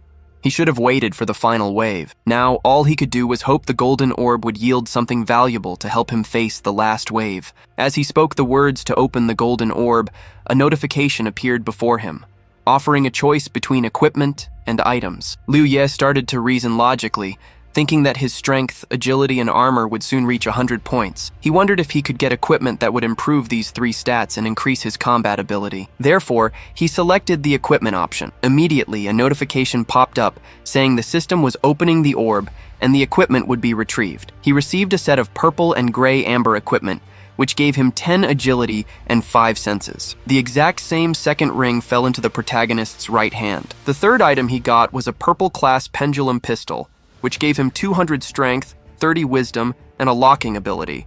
Plus, it could triple the damage of each attack or stun the target. The pistol also had an automatic reload, but it took a full minute to recharge completely. Liu Ye was in a state of shock, unable to believe what he was seeing. To him, this was simply incredible. He believed this was his lucky day, as he not only received buffs for all his gear, but also upgraded his main weapon. Accessing his stats, the protagonist noticed that 4 of them had surpassed 100 points, which made him very happy. This meant his combat ability was stronger than ever. After thinking for a moment, Liu Ye realized that if it weren't for those who attacked him, he wouldn't have become so strong.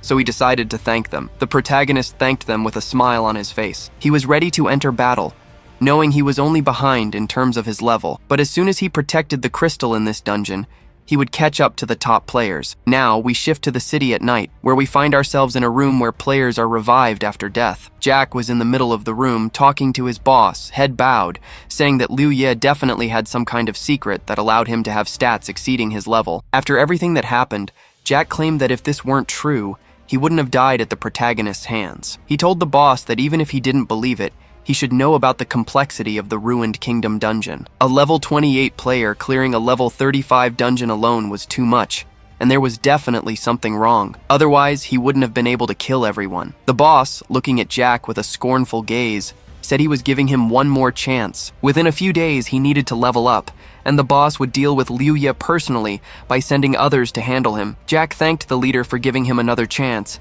and said he would try. Now we're transported back to reality, to an unknown cafe, where Yun was yelling at Neon because her whole family was playing the game. The girl said they weren't just playing, but also making a lot of money, which left Yun very surprised. Neon had a hard time understanding why, but her parents forced her to level up with them every day. She was already tired of it, and didn't want to do it anymore. Although her parents wanted Neon to keep playing, She wanted to do it her own way. Suddenly, the girl stood up and asked Yun why she and her brother didn't play that calculation game with her at her house, adding that it would be fun to play with her brother. Yun was very surprised by the proposal. Besides, she didn't have a device to play on, but she suddenly realized this was her chance to get Nian and her brother together, because if they played together, it would be a success. All she needed to do was leave the house under some pretext and leave them alone. This was her incredibly cunning plan, so she suggested they go to her house. Now we're back with the protagonist, who was starting to face the third wave advancing on him. He defeated his opponents one after another. Liu Ye had never felt so much power before. As he equipped the gear, he could feel every cell in his body growing stronger, especially when he exerted himself. He felt as if the blade in his hands was even lighter. His steps grew faster, more agile. His jumps were so high they allowed him to tower over all the creatures around him. In these moments, he felt incredibly majestic, standing out from the horde. Liu Yi spots something that grabs his attention. It's a creature that even confuses him slightly, but he doesn't look away for even a second. He decides to unleash his strongest attack, leaping down and wiping out an entire horde of ants with a single strike. But that wasn't enough for him. He wanted more. More power, more experience, more skills. And most importantly, as he destroyed the ants, he wanted to reach places he had previously only been able to gaze upon. Then, just as he was high above all the monsters, the same creature he'd noticed before appears in front of him. It was a level 35 spider boss. Without hesitation, the protagonist decides to finish it off right then and there. Suddenly, notifications start to appear before Liu Ye. The character was congratulated for clearing the dungeon and received his rewards. He gained an impressive amount of experience, 360,000 points, which was then multiplied by 10. In addition, the character received the title Dungeon Defender. For each ally lost in the dungeon, the player's stats increased by 10%. Now, his stats were incredibly high. Upon reaching level 36, he had an immense amount of experience, and his stats, like damage, defense, resistance, strength, agility, endurance, intelligence, perception, distributable points, health, and cognitive power, were astonishing. Upon reaching level 30, he was able to choose a skill branch. One option was Silence, an active skill that, when used, reset all skill cooldowns by 5 seconds. The cost was 50 cognitive power points, and with each level increase, the skill added 1 second. The second development option was called Captivity, which tethered the enemy to its initial spot for 10 seconds. After defeating the monster, the character sat down, satisfied, and couldn't believe he had defeated a huge monster all by himself. Most importantly, he was very happy to have gotten so much stronger in just a few hours, something he himself couldn't believe. Now, we shift to the real world, at the protagonist's home, moving from the virtual to reality. Liu Ye stepped out onto the balcony for some fresh air. He thought about his actions. Incredibly proud of his recent achievements, he was just waiting for the opportunity to get into the game to make his sister as strong as him so she could protect herself in the future. Suddenly, Liu Ye heard a door close behind him. When he entered the room, he saw his sister was home. She was in the hallway, holding a gaming device. She said it was very difficult to get the device, but she was lucky to have a wonderful friend, Nian, who helped her get it. However, the device caused her to lose connection. His sister walked into the room, and someone followed her. For a few seconds, Liu Ye was in a state of shock, unable to believe his sister had gotten a device to enter Yuan World. But then, his expression changed. He became incredibly happy, because now she could play with him. With a huge smile on her face, Yun said that since Nian got the device for her, she needed to be properly thanked, and so, Nian would be living with them. Nian greeted Liu Ye without hesitation. He, in turn, still couldn't believe it was a real device for Yuan World. It was incredible. However, his sister felt ignored at that moment and was very annoyed. Liu Ye picked up the box and started asking how they got the device. Not that it really mattered to him. The important thing was that he had the device now. His sister grimaced.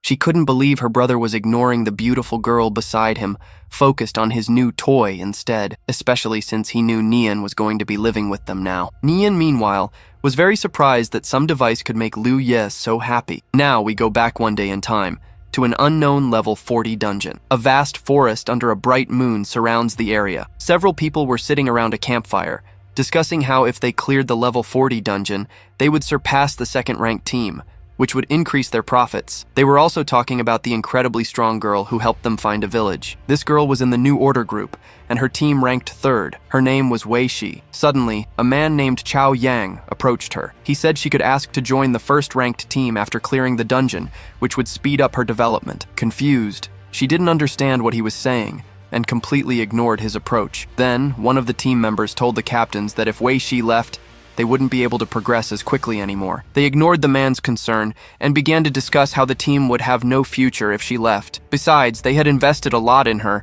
and they couldn't just let her go, especially when they needed her the most. The captain took a deep breath and said they couldn't hold a person back because of their feelings. He believed she wouldn't forget them even after reaching the highest rank in the new order. The captain decided to confirm this, and with a smile, he asked her. In response, he only saw Wei Shi's smile. The team member, holding his head in his hands, realized he couldn't just wish her luck on her new path. Another member agreed with the captain, saying he was right, and there was no reason to hold back Wei Shi's progress, as they were too weak. Everyone started saying that if the girl had a hard time on the first team, they would gladly welcome her back. It was just like before when she first joined. They would help with whatever she needed. They were all incredibly kind to the girl. In response, she smiled, thanked them, called them brothers, and said they were very good to her. Since they were being so kind, she wanted to ask one last favor. After she said that, she looked very embarrassed, and everyone around her was shocked, not understanding what she meant. There was a dead silence. A few seconds later, an intense light appeared. All the team members fell, showing no signs of life. Whoever was still alive used a healing skill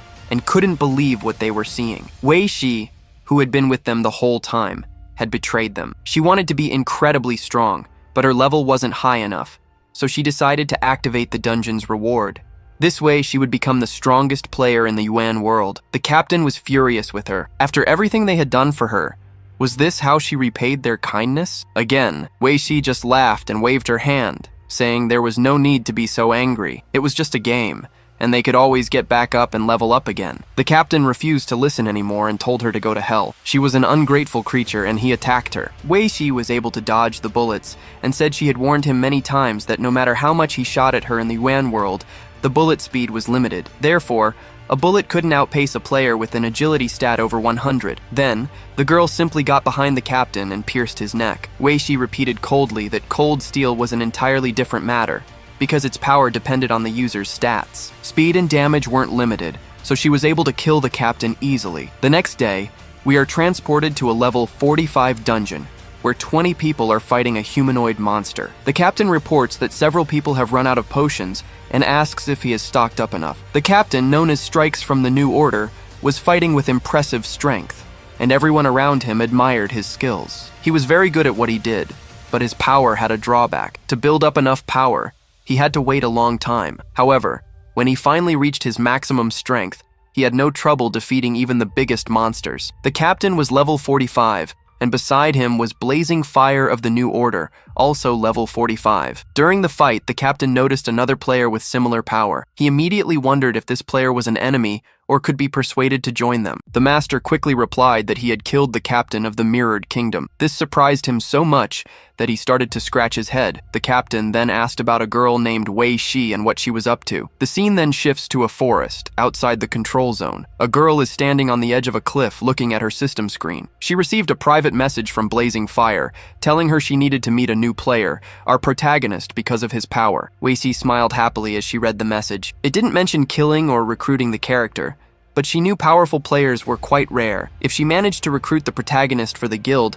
it would mean she was doing everything for the guild's benefit. However, if she killed him, she would be going against the guild's development. The master, seeing this, didn't care about our character's future and left the decision to her. The girl, with her great worth, had to prove her competence by recruiting the protagonist. After thinking it over, she decided she would kill him. Meanwhile, at Liu Yi's place, he sat at the desk in his room and drafted a plan of action for the game. He needed to level up his character and gear to 60, and also prepare a fortified camp in the real world before the apocalypse. In his past life, he remembered the highest level any player had ever reached was 60. If he could reach that level before the real world was taken over, he would effectively be the strongest player. With that power, he could ensure his own safety and his sister's. With the collapse of public order and the scarcity of resources, only the most powerful guilds could restore balance. In this scenario, food became the most valuable currency. Therefore, it was essential to stockpile supplies and establish a safe camp for him and his sister. With the funds he had, he decided to rent a neighboring building, while the rest of the money would be invested in buying rice and canned food. Now, all he had to do was wait for the supplies to arrive. In the game, he was only level 36, still far from his goal. To reach the max level, he just needed to stay alive and keep gathering resources in the real world. That way, he and his sister could live in peace after the takeover. Upon entering the game with his sister and her friend, he led them to the Armory Pavilion. He explained that in the world of UN World, strength was the most important skill, and it was based on weapon practice. To maximize their growth, it was essential to master different types of weaponry and awaken their true power. His sister analyzed the spear, while he reminded Nianshu that skill without ki was useless. So, they should practice with all the weapons until they reached their full potential. Currently, Nianshu was at level 32. They both agreed to the plan. After that, Liu Ye walked to the exit. Watching them, he reflected on how his actions had changed the course of history. In his past life, Nianshu didn't come to his house. He didn't believe his interference was related to her bringing the device for Liu Yun. In the past, thanks to Nianshu, he and his sister survived for 3 whole years. Now he felt it was his turn to repay her. With this determination, he ran out of the pavilion. Jumping for joy, he felt he was getting closer to his goal, reaching level 60. Half a day later, Liu Ye emerged from a level 35 dungeon, now at level 37. One of his team members, smiling, commented on his impressive strength, saying he could clear a dungeon designed for 10 players all by himself. Another teammate agreed, mentioning that without him, the group would have a much harder time. Excited, they decided to tackle the dungeon again, but Liu Ye refused as he had other priorities. The disappointed players insisted he add them as friends and promised to call them next time. He smiled, scratched the back of his neck, and agreed. However, upon returning to the team finding room, he nervously clenched his fists, thinking about a big problem. Clearing a level 35 dungeon for 10 players took at least half a day, maybe even a full one. The experience gained there was equivalent to half a level. If he continued at this pace, in 20 days before the real-world takeover, he would only reach level 50. Reaching 60 would be impossible. Sitting alone in the empty hall, he pondered his first experience clearing that dungeon. That's when he received the title of Dungeon Protector, and realized there was only one solution. By sacrificing 9 teammates, he could maximize his experience. In his previous life, dungeons like this were called slaughterhouses, and players who used this method were known as gutter rats. If he followed this path, he would become one of them. However, if this was the only alternative, his thoughts were interrupted by the sound of a notification. A system window popped up before him, announcing a new message. Opening it, he saw an invitation to a dungeon. It was a level 40 expedition for 10 people. Reading the familiar name, he was surprised. Then, surprise turned into joy. Getting up from the bench, he exclaimed that this was the girl who, in his past life, became the strongest fighter. Liu Ye wondered why she would suddenly invite him to a dungeon. If he accepted, he would have a unique opportunity to level up quickly. A confident smile appeared on his face. Besides, she was a member of the New Order. In the past, he had never met her under such circumstances, so he was sure she was plotting something against him. His legs trembled for a moment, but his eyes remained steady. Only the dungeon would allow him to grow. With that in mind, he made his decision. He accepted the invitation. The team list was displayed before him.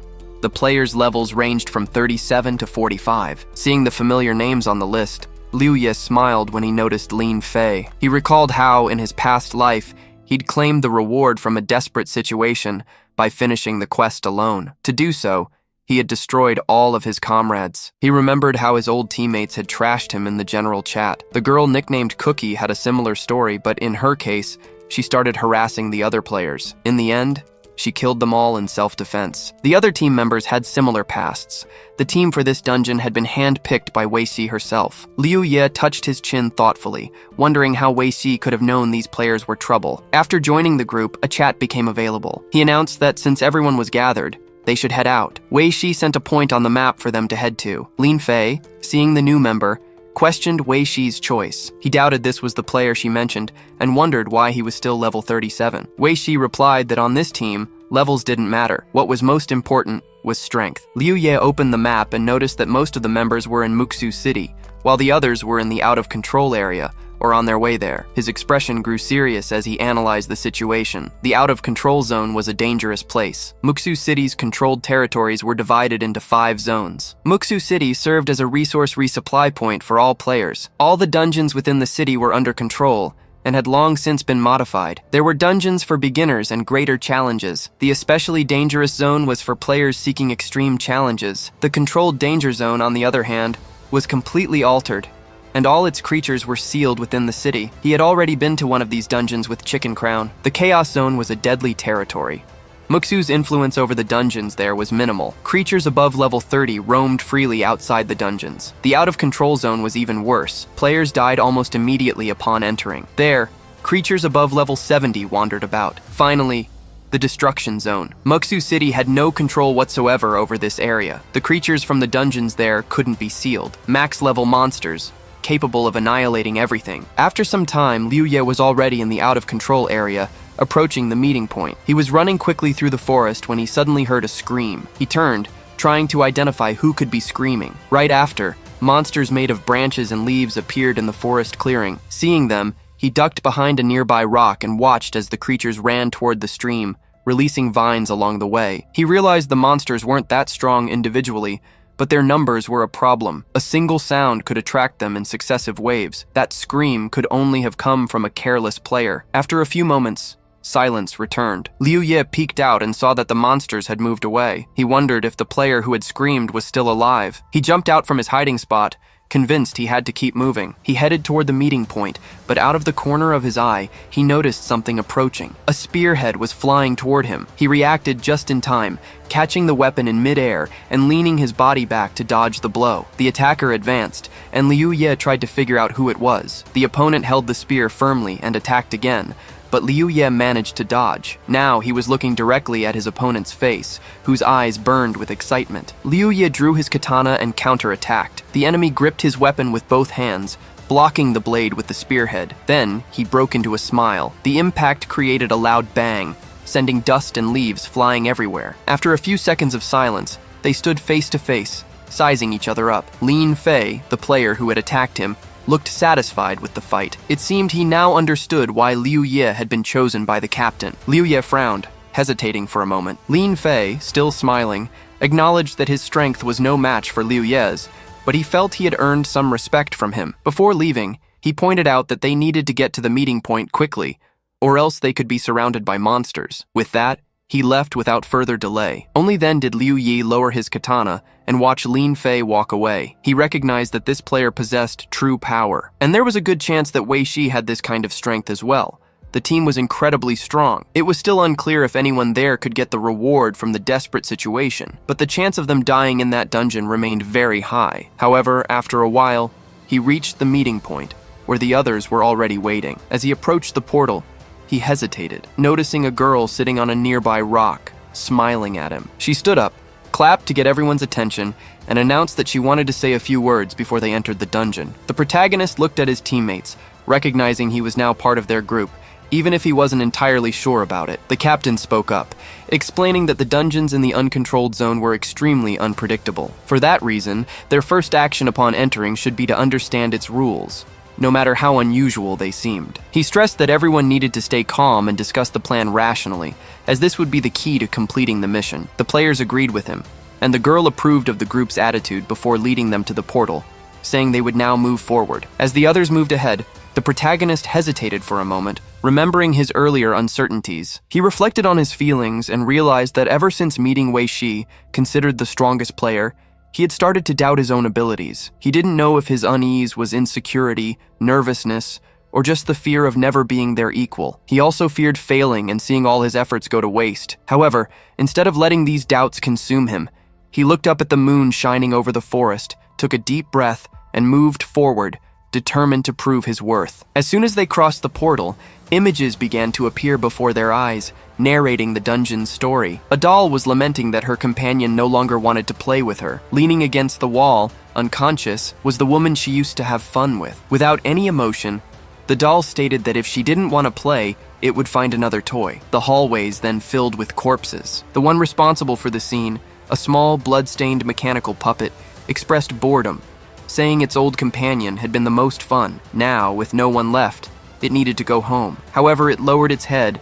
and muttered to itself that this was no longer possible. The cutscene ended, and the players found themselves at the top of a circular tower. In the center, on a pedestal, was the same bloody doll. At the base of the structure, an inscription read, Hope and despair coexist. The team was still trying to process what they had just watched when one of the players questioned what kind of dungeon they had entered. Another group member agreed that this was unlike anything they had ever seen. They moved away from the portal, and one player commented that the unpredictability of dungeons, their maps, and challenges made the meta world both terrifying and fascinating. Another added that the most distressing part was knowing it was impossible to clear certain dungeons without losing your life in the process. Looking at the pedestal, they concluded that the only entity there was the doll, which suggested it might be the main key to understanding this place. However, before they could react, the figure vanished, and immediately the system notified all players the dungeon entrance has been sealed. To escape, they must complete the mission titled Puppet's Tricks. The dungeon required the players to destroy the doll. A puppet would appear in one team member's backpack,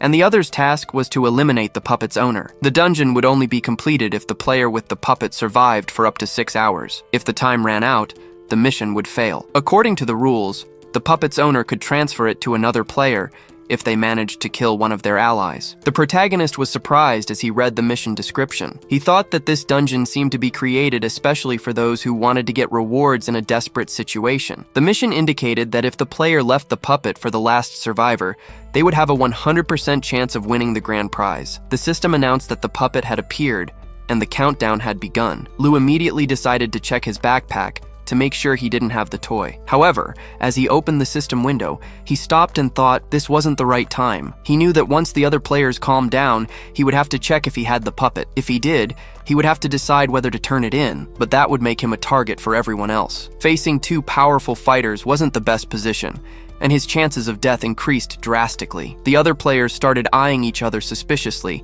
and the atmosphere grew tense. Liu Ye noticed that everyone seemed wary of the person next to them. Maybe they were hiding something, or perhaps they were in the same situation as him. It was then that Wei Shi clapped her hands, getting the group's attention. Liu Ye shifted his gaze to her as Wei Shi smiled and spoke. She suggested that since everyone knew the mission's objective, whoever had the puppet should just give themselves up, accepting certain death. She proposed that everyone would give a fair share of the reward. Weishi asked if all the players who didn't have the puppet in their backpack agreed with the idea. Most of the players agreed with her proposal. Taking advantage of the distraction, the protagonist saw a chance to quickly check his backpack while everyone was focused on her. He opened the system window and looked through his inventory. However, his eyes widened in surprise. He discovered the puppet was in his backpack. He thought to himself that he had just joined the team, and they had already given him this puppet as a gift. He frowned as he looked at his inventory one more time, then glanced at the other players. His main goal now was to eliminate one of the team members so the puppet would pass to someone else. He needed to get rid of the imminent threat,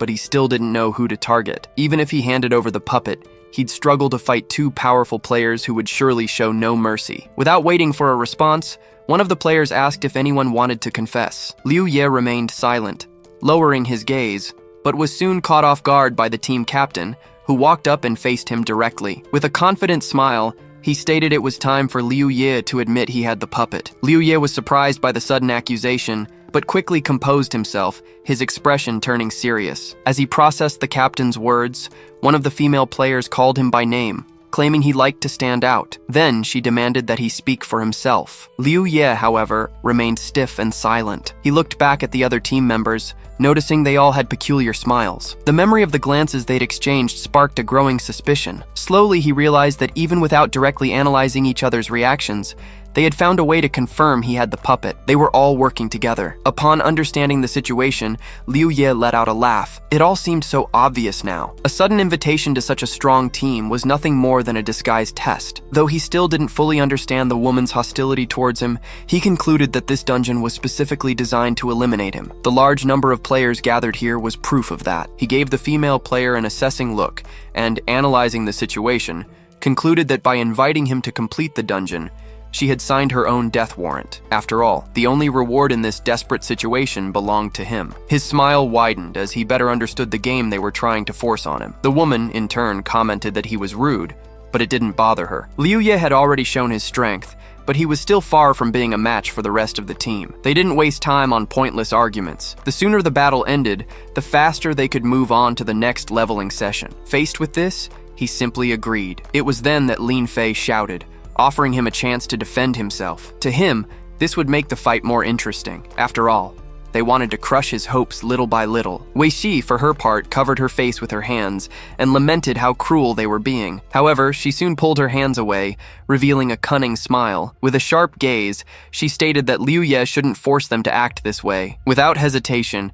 Liu Ye quickly swapped his equipment for a pendulum and aimed the weapon at her. However, he hesitated before shooting. Wei Shi observed his hesitation and concluded he didn't want to act rashly. She also realized he wasn't even aware that he was being spared. The other team members, upon seeing the weapon he was holding, reacted with scorn, trading insults among themselves. They scoffed that they should have been more careful. After all, a fool who shot without thinking wouldn't stand a chance against opponents like them. Lin Fei smiled, pondering that if they had been warned about Liu Ye, it was because he had some kind of special ability. Perhaps his shots had the ability to imprison his enemies. The other players laughed, remarking that he knew the metaverse meta. Magic prisons were well-known tricks in that world. One of the allies suggested they take the situation seriously, because in the Met, it was possible to create traps. This specific type of technique was what they called a cage. Wei Shi laughed again, clearly enjoying the whole situation. Liu Ye then smiled and activated his capture ability. Wei Shi's smile vanished instantly,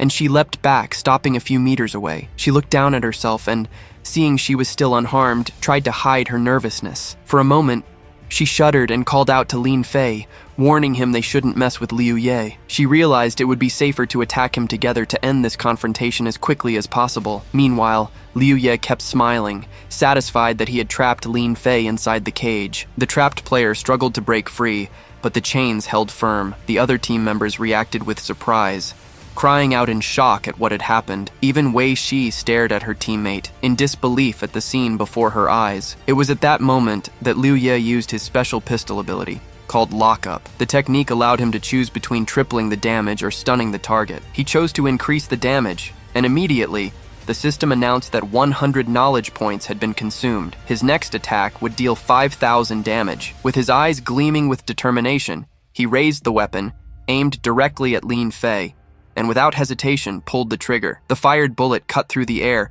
heading straight for the immobilized player. The bullet pierced Lin Fei's body, tearing a huge hole in his stomach. He lost all his health points and collapsed to the ground. The system announced that Liu Ye had eliminated Lin Fei and successfully transferred the doll to another player. With a team member's death, the Dungeon Defender title activated, increasing all stats by 10%. Additionally, he received a pearl as a reward for the kill. Meanwhile, the other team members stared at their fallen comrade, shocked by what had just happened. Liu Ye, on the other hand, was reflecting on his situation and what he feared most: the two scenarios that could lead to his death. The first possibility was facing Wei Shi and Lin Fei together in a direct assault. The second, even more dangerous, was the presence of a fourth team member, someone with an unknown power. Assessing the available information, he realized that on their team, only Wei Shi and Lin Fei were strong enough to face him. This meant the real danger lay in the first option. His opponents were overconfident because they underestimated his strength. Thanks to that mistake,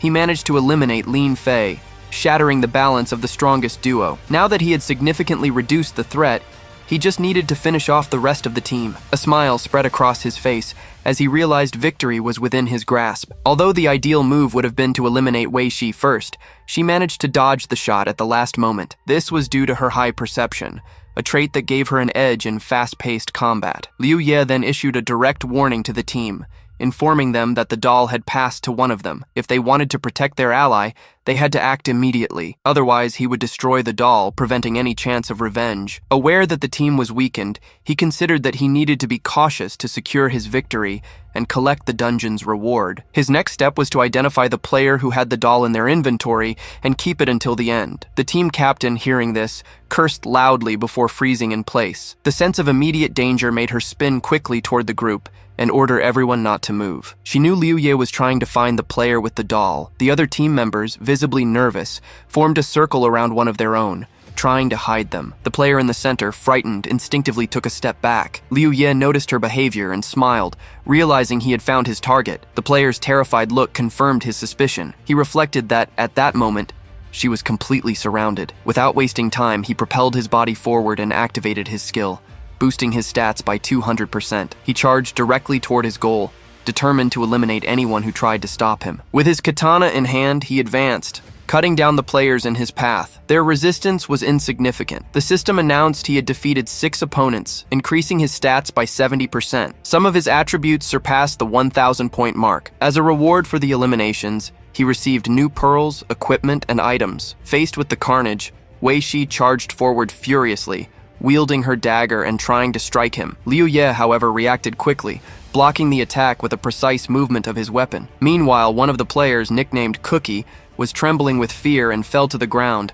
unable to react. The team captain, noticing his condition, exclaimed that Cookie was still alive but had the doll. That meant Liu Ye was aiming for the dungeon's reward. Surprised by his audacity, the captain scoffed, but Liu Ye only answered with a smile. Her boots glowed as she activated her arcane leap power, allowing her to move quickly to the side. She warned her opponent that he had made a mistake by targeting her. With nearly imperceptible speed, she began to circle around him. Liu Yi stayed alert, noticing that in an instant, she had simply vanished from his field of view. Before he could react, Wei Shi appeared behind him, ready to strike. However, anticipating her movement, he turned and swung his katana in her direction. Wei Shi, more agile, dodged again and reappeared behind him, striking with a punch. Without giving him room to recover, she continued to attack repeatedly, drastically reducing Liu Ye's health. He then activated his recovery power, instantly restoring his health bar. Then, he raised his blade over his opponent. Wei Shi, surprised,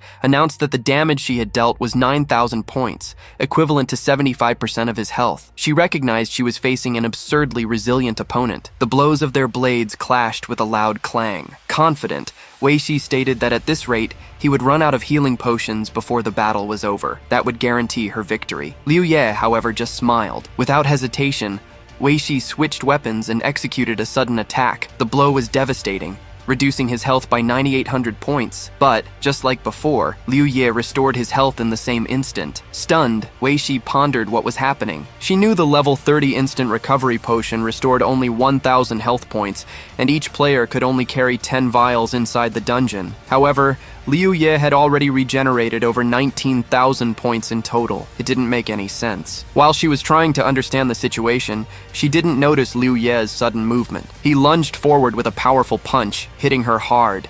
Then, with a smile on his face, he apologized. Liu Ye confidently stated that he was the only winner there. Wei Shi gritted her teeth, dodging at the exact moment he attacked again. He watched her with a displeased look as she quickly retreated, stopping beside Cookie. It was then that she made an observation. Given Liu Ye's enormous health pool, she was convinced he possessed support skills. Liu Ye smiled at her deduction and replied that Wei Shi, on the other hand, had invested all her distribution points into dexterity. Besides her strength in close combat, her speed reached an abnormal level, and her attacks almost always resulted in critical hits. For a brief moment, her expression turned serious. Then, she forced a smile and admitted that because of this, her cognition power was extremely low, leaving her completely exhausted now. She reflected that she was probably out of options. Perhaps the best course of action was to simply kill Cookie and end this confrontation once and for all. Liu Ye immediately grew cautious. He thought that he had somehow overplayed his own strength to the point of forcing her to consider this extreme option. Wei Shi was just too fast. If she wanted to, she could have killed Cookie hundreds of times before he could even react. But if she knew she couldn't defeat him directly, why was she still hesitating? Her behavior seemed contradictory. Liu Ye then asked what exactly she was waiting for. If Cookie was still alive, it meant it wasn't time to celebrate just yet. The system notified him that the enhancement of all stats was complete. Additionally, the pendulum and captivity skill had recharged. His eyes widened and, without wasting a moment, he pointed his weapon at Wei Shi, ready to activate his skill. However, his body suddenly froze in place. Confusion flooded his mind. What was happening? Before he could understand, Cookie delivered a fatal blow to the team captain. Wei Shi looked at Liu Ye with a confident smile. The truth was revealed in the following seconds. Shortly before, Wei Shi had instructed Cookie to kill her and then take his own life, thus ensuring Liu Ye could not claim victory. She promised her companion double the reward if he followed the plan. And that's exactly what he did. After striking her, Cookie killed himself. Their bodies began to disappear. Liu Ye remained motionless, stunned by what had just happened. It was unbelievable. Wei Shi laughed out loud before vanishing completely, calling Liu Ye a loser and declaring that he had lost. When their bodies were completely gone, Liu Ye was left alone in the dungeon. He took a step back, still confused, until his legs gave way, and he fell to the floor. His mind raced with questions. How did this happen? Why? Checking his inventory, he realized the doll had returned to him. That realization hit him hard. The fight had been completely nullified. He wondered why Wei Shi would do something like that. Was it all just to deny him a potential victory? To him, that was ridiculous. He grabbed his own head in despair, trying to understand what he should do. They had both died, and now the doll was with him. If Wei Shi hadn't killed herself and he had managed to defeat her, the doll would have completed its journey in his inventory. Now, with no players left, all that remained was to wait for his own death. The chance to change everything was lost so easily. He should have won. A loud, desperate scream echoed throughout the dungeon. After a while, his breathing stabilized. He lay on the ground, trying to catch his breath. Staring at the ceiling, he muttered to himself that there had to be another way. If all his allies were dead, then Yuan World wouldn't just let him lose like this. This meant there had to be another method to get around this situation. He stood up and looked around, trying to think of all the possibilities. Then he decided to explore the room, determined to find a way out. Upon reaching the edge of the platform, Liu Ye reached out and felt something invisible in front of him. He quickly realized it was a transparent wall. Analyzing his surroundings, he concluded that the special dungeon's territory was limited to the size of that cylindrical platform. After another careful inspection of the area, he headed to the central pedestal. With the doll in hand, he climbed onto the pedestal and stood cautiously, assessing every detail around him. Soon, his eyes landed on a plaque engraved with an intriguing message: "Hope and despair exist together." Looking closer, he noticed a scratched marking just below the main inscription. Approaching, he realized something was written in small letters. Running his fingers over the stone surface, he managed to decipher the words engraved there. "I can't open the door." As he touched the inscription, he felt the slab under his hand give way slightly. A distinct sound of a mechanism being activated echoed in the air. At that moment, the system notified him that he had found the entrance to the Cutscene Research Institute. New information appeared before him. To open the membrane, 1,000 cognition points were required. Liu Ye frowned at the required amount. It was a significant sum, especially since his energy was already compromised due to various effects. Even with a strength of over 1,500, his last battle had left him with just over 1,000 cognition points. He wasn't sure how to get more within this environment. By spending 700 points to increase all his skills by 350, he would reach the 1,000 cognition points needed to open the membrane. This way, he would still have a surplus of over 300 points. Considering he was about to enter unknown territory, he decided it was best to be in full combat readiness. Confirming his choice, the system registered the action. All of his skills were increased by 350 points. The 700 cognition points were consumed. The remaining 1,000 points were used to open the membrane. In that same instant,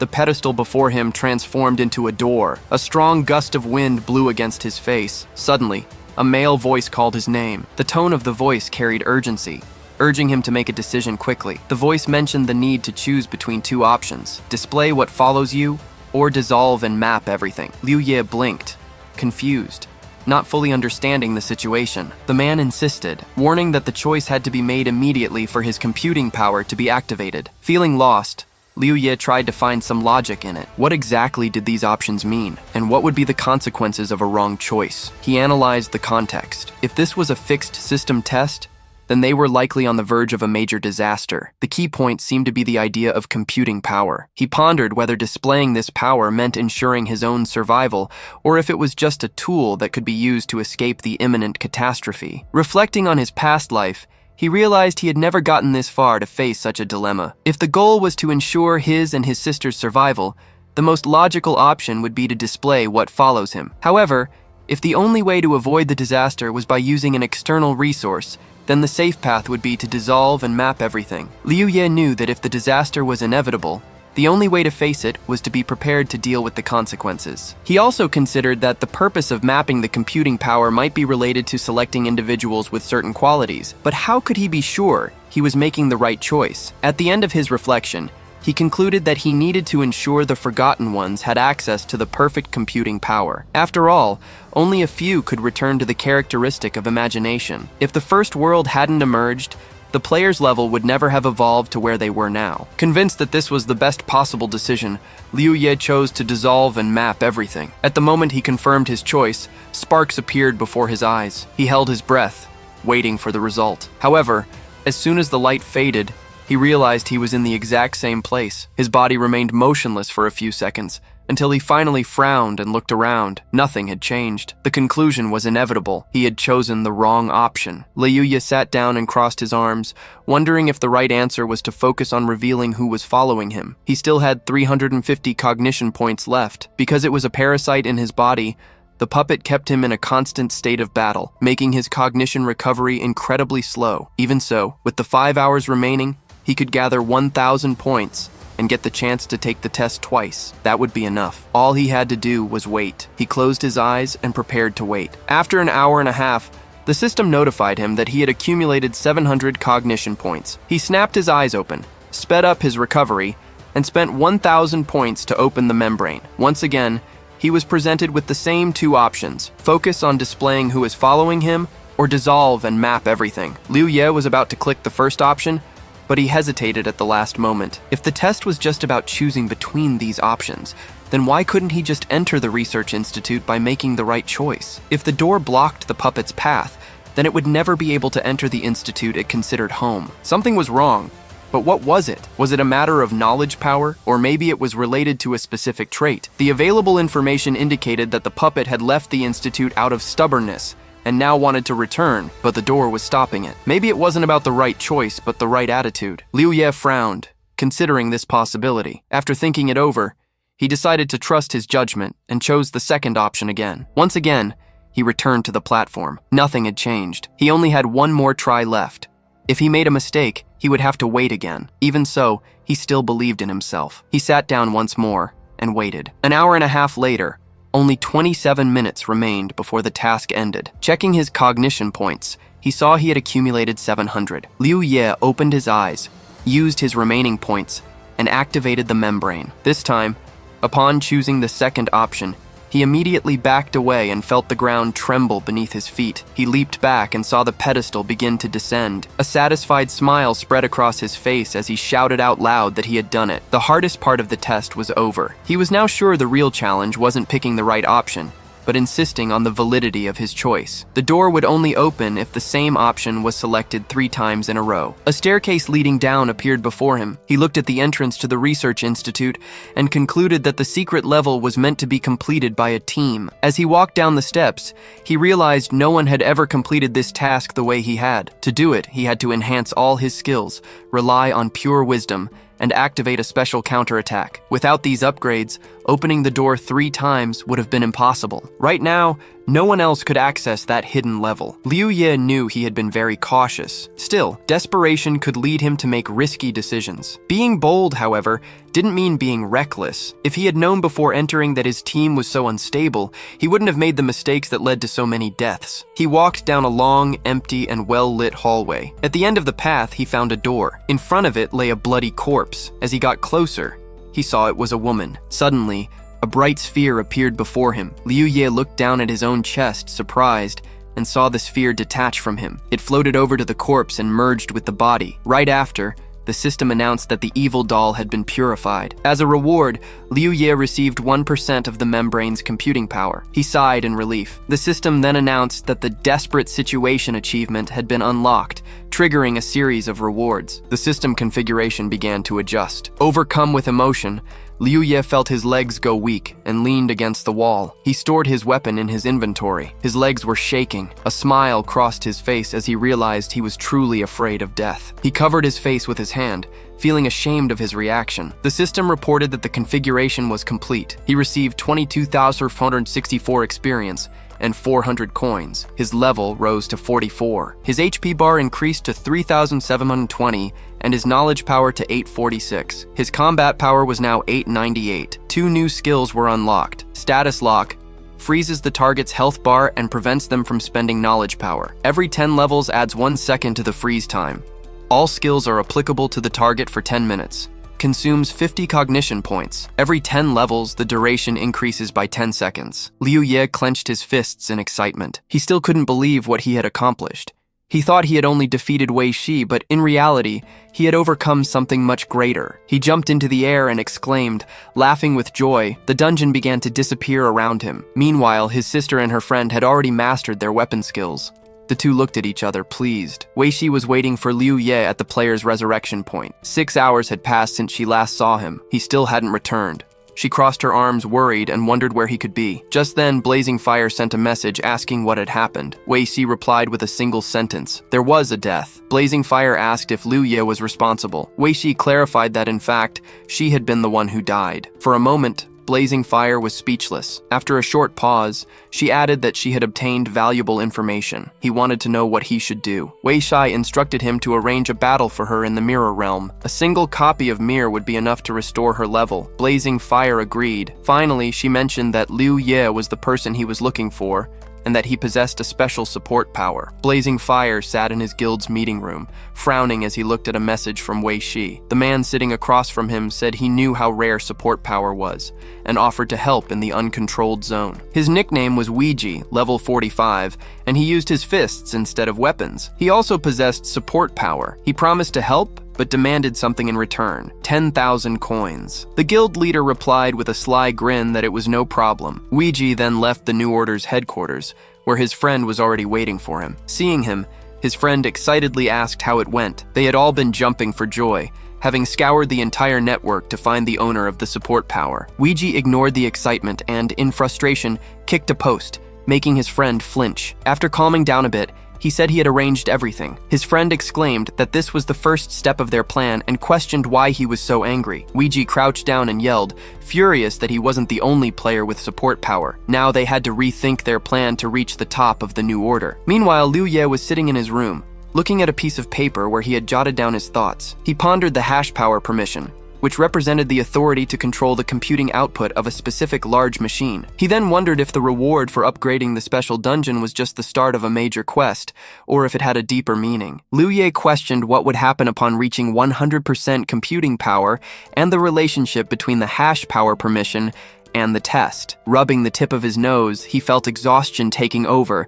but he knew he had to keep thinking. His future depended on it. He decided to get up and leave his room to relax and take a shower before returning to the game. As soon as he opened the door and stepped into the hall, he noticed Nianshu coming out of the bathroom, drying her hair with a towel. Seeing him, she stopped and waved. He returned the wave with a smile and headed for the bathroom, but before going in, he glanced back at her. He thought about how there was always a pleasant scent in the air when she was home. His face flushed slightly, and he scratched his cheek in embarrassment. Suddenly, he slapped his own face, wondering what he was even thinking. He needed to hurry up and get in the game to set a goal for the next phase. After some time, he was back in the game and headed to the pavilion, where equipment was crafted and sold. Standing at the terminal, he reflected on his situation. He was level 44 and needed to gain 16 more levels to reach level 60. To do that, he would have to complete a special dungeon 32 times, which would take about 20 days. There were only 22 days left until Yuan World became a reality. Time was too short, and he might not reach his goal in time. On top of that,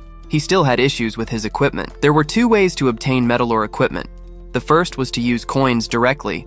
The second was to upgrade lower-level equipment. Currently, he had 11,021 coins. Of that, 6,750 were rewards from running a special dungeon, and the rest came from dismantling equipment he didn't use. The system asked if he wanted to create 40 purple items for 650 coins each, and upgrade them from level 30 to 40 for 400 coins. He realized he was still missing 3 pieces of equipment: a headpiece, a necklace, and an emblem. Combining 9 pieces with the remaining 40 would cost him 5,550 coins. The system reported it would take 100 seconds to level up the purple equipment. Liu Ye calculated that he would need 16,129 coins to reach level 60. This meant he would have to play more than 40 additional times. He crossed his arms thoughtfully, realizing that if he wanted to reach his goal, he'd have to take risks and seek extra rewards. But who should he target? Suddenly, a new message arrived, catching his attention. Before opening it, he hesitated for a moment, a growing sense of nervousness washing over him. News usually only arrived in emergencies. He told the system to open the message and saw it was a private communication from the guild leader of the New Order. The message asked if he was free and if they could talk. He was surprised,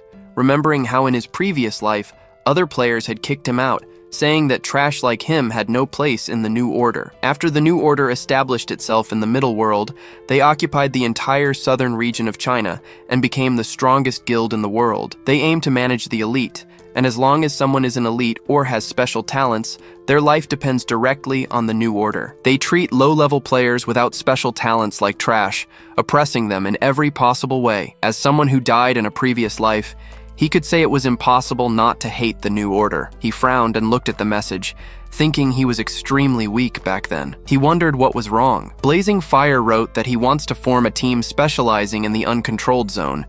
But so far, they don't have enough people. He heard that Liu Ye has support powers, so he's inviting him to join the team. If he has any conditions, he can state them, and they can try to reach an agreement. Liu Ye asked if they were only missing a player with support powers. Blazing Fire confirmed his words, and Liu Ye became nervous. Then Blazing Fire wrote that, in other words, this is the strongest team in that world. He asked why they would go to an uncontrolled area. Blazing Fire said he had his reasons. Liu Ye replied that he would think about it and write to him later. After that, he wondered if he should agree. Although this team almost stopped him from earning rewards for madness, it allowed him to accumulate experience and coins several times faster than a regular team. He wonders why he would go there. It's impossible to use the market's transfer gate to go directly to the secret territory. Besides, several monsters above level 70 live there. He decided not to worry about it for now and thought he should upgrade his equipment first. The system reported that 650 coins are needed to craft purple equipment. Soon, the upgrade was complete, and all of his equipment's stats improved. With this,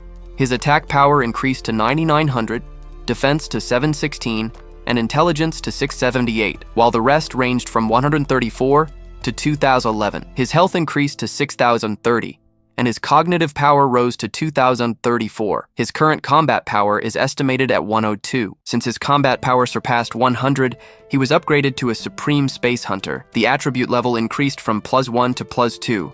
Because of this, his attack power rose to 11,400, defense to 892, resistance to 159, health to 8,040, and knowledge power to 2,112. The main character looked at his upgraded equipment and was very happy, thinking that combat strength gives such cool boosts. After he surpassed 100 attributes, the mark increased, and his strength was amplified by 30%. If he continued to improve his combat effectiveness, he would be able to increase all his other attributes as well. How much is needed? 200? 100? Or 1,000? He suddenly frowned as he thought of something else and looked away. He thought that the Battle Force system could be turned on as long as he had power, but if he has such opportunities, then other players do too. The members of the team formed by the New Order's president. Such a team is equal to a group of 10. The clones made going to the uncontrolled zone a more viable possibility than it initially seemed. Liu Ye sent a message to Blazing Fire, informing him that he would join the team. The reply came immediately, stating that his decision was reasonable. He was told that the team already had a player with support power, ensuring there would be no risk for him. Additionally, Blazing Fire mentioned that Liu Ye would receive a reward of 100 coins. Liu Ye was surprised. He didn't understand the reason for such generosity. It was clear the leader was very wealthy, but didn't seem to care about that detail. If there were any ulterior motives behind that act, he would at least have the benefit of securing enough money to feed himself. He relayed the information to the group, and the president of the New Order soon replied, saying there was no problem with it. Satisfied, Liu Ye noted that he was now part of the team. The invitation to officially join the team was made and accepted without objection. After that, a message was sent in the general chat for the other members to greet the newcomer. Wuji showed interest, asking if he would be the second support player besides himself. After a brief exchange of greetings, the president scheduled a meeting at the North Gate. Before leaving, Liu Ye picked up a knife and reflected on his preparation. He decided it would be wise to turn off his headgear and carry a common weapon. If something unexpected happened, he would have a way to protect himself. He also thought it best to keep the knife hidden. The uncertainty of this new environment could put his safety at risk. Upon arriving at the North Gate, he examined the team's member list. Almost everyone was level 50, except for the 2 players with support powers. Moving a bit further, Liu Ye saw a crowd gathered. Blazing Fire was among them, arms crossed, with a look of disgust. The other players seemed curious and were closely watching the new member's arrival. Wuji noticed his presence first, turning to wave excitedly. Liu Ye walked over to him and gave a brief introduction. The greeting was returned with a smile. Blazing Fire broke the silence, commenting that he had never met holders of support power before. Now, he had 2 right in front of him. Before they left for the uncontrolled zone, he informed them that there was something he wanted to show everyone. Liu Ye watched him more closely. The possibility that this was the president of the New Order became more evident. If it were true, then he was standing before one of the most powerful people in that world. The president announced that before they set off, the 2 new members must demonstrate their abilities. The support players exchanged glances before Wuji stepped forward, offering to go first. Meanwhile, Liu Ye scratched the back of his neck, confused. It made no sense to have to prove his skills there. The invitation to join the team had already been made. Still, The request was reinforced with the argument that the team would feel more confident about them. Liu Ye nodded, understanding the logic behind the demand. Wu Ji then approached Blazing Fire and shared what he had learned about his own ability. He explained that the activation distance of the power depended on the range of the weapon he used. To demonstrate, he raised his hand and explained that his gloves had an attack radius of 1 to 2 meters.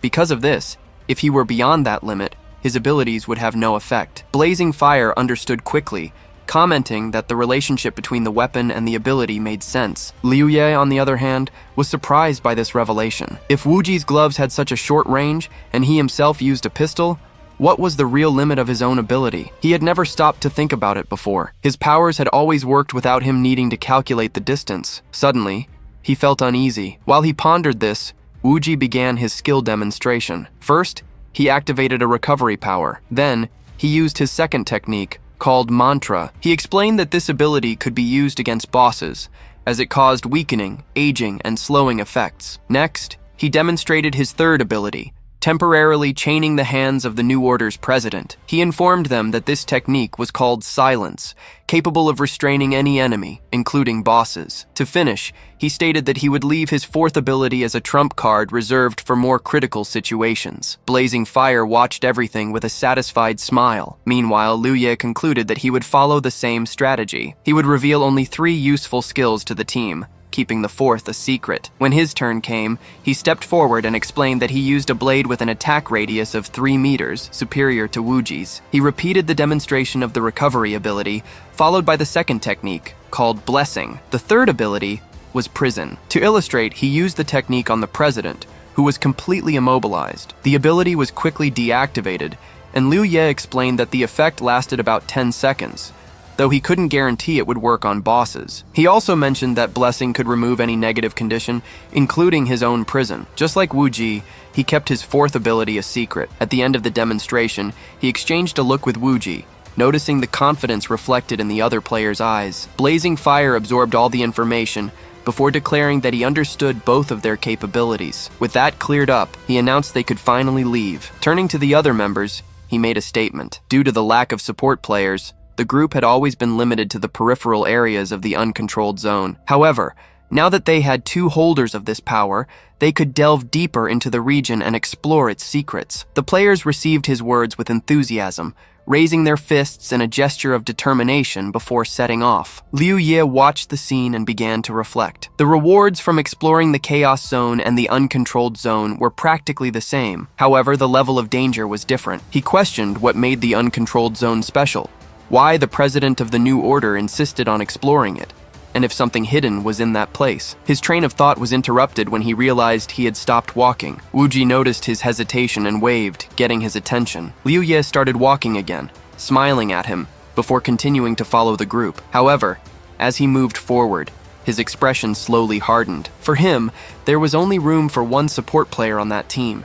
It was only a matter of time before Wu Ji was eliminated, and when that happened, Liu Ye would be the sole holder of that power on the team. Upon reaching the entrance to the uncontrolled zone, the players were met with the decaying landscape that awaited them. Tall, ruined buildings were scattered everywhere, creating a dark and oppressive scene. The team captain took the lead, explaining the unique aspects of this area compared to the Chaos Zone and the Danger Zone. The main difference was that the difficulty in the uncontrolled zone was determined by the number of team members. For that reason, their group consisted of 10 people. However, even though this was the minimum number allowed, the difficulty would still be equivalent to a squad of 80 combatants. Because of this, they had to stay alert at all times and never act recklessly. Furthermore, the captain warned them that killing monsters in this region offered no rewards. Given this, if they encountered any, their priority was to find shelter immediately. If there was no safe place nearby, they were to do their best to distract them. If it became necessary to sacrifice some team members to ensure the survival of the rest, then so be it. A heavy silence fell over the players after that statement. Without further delay,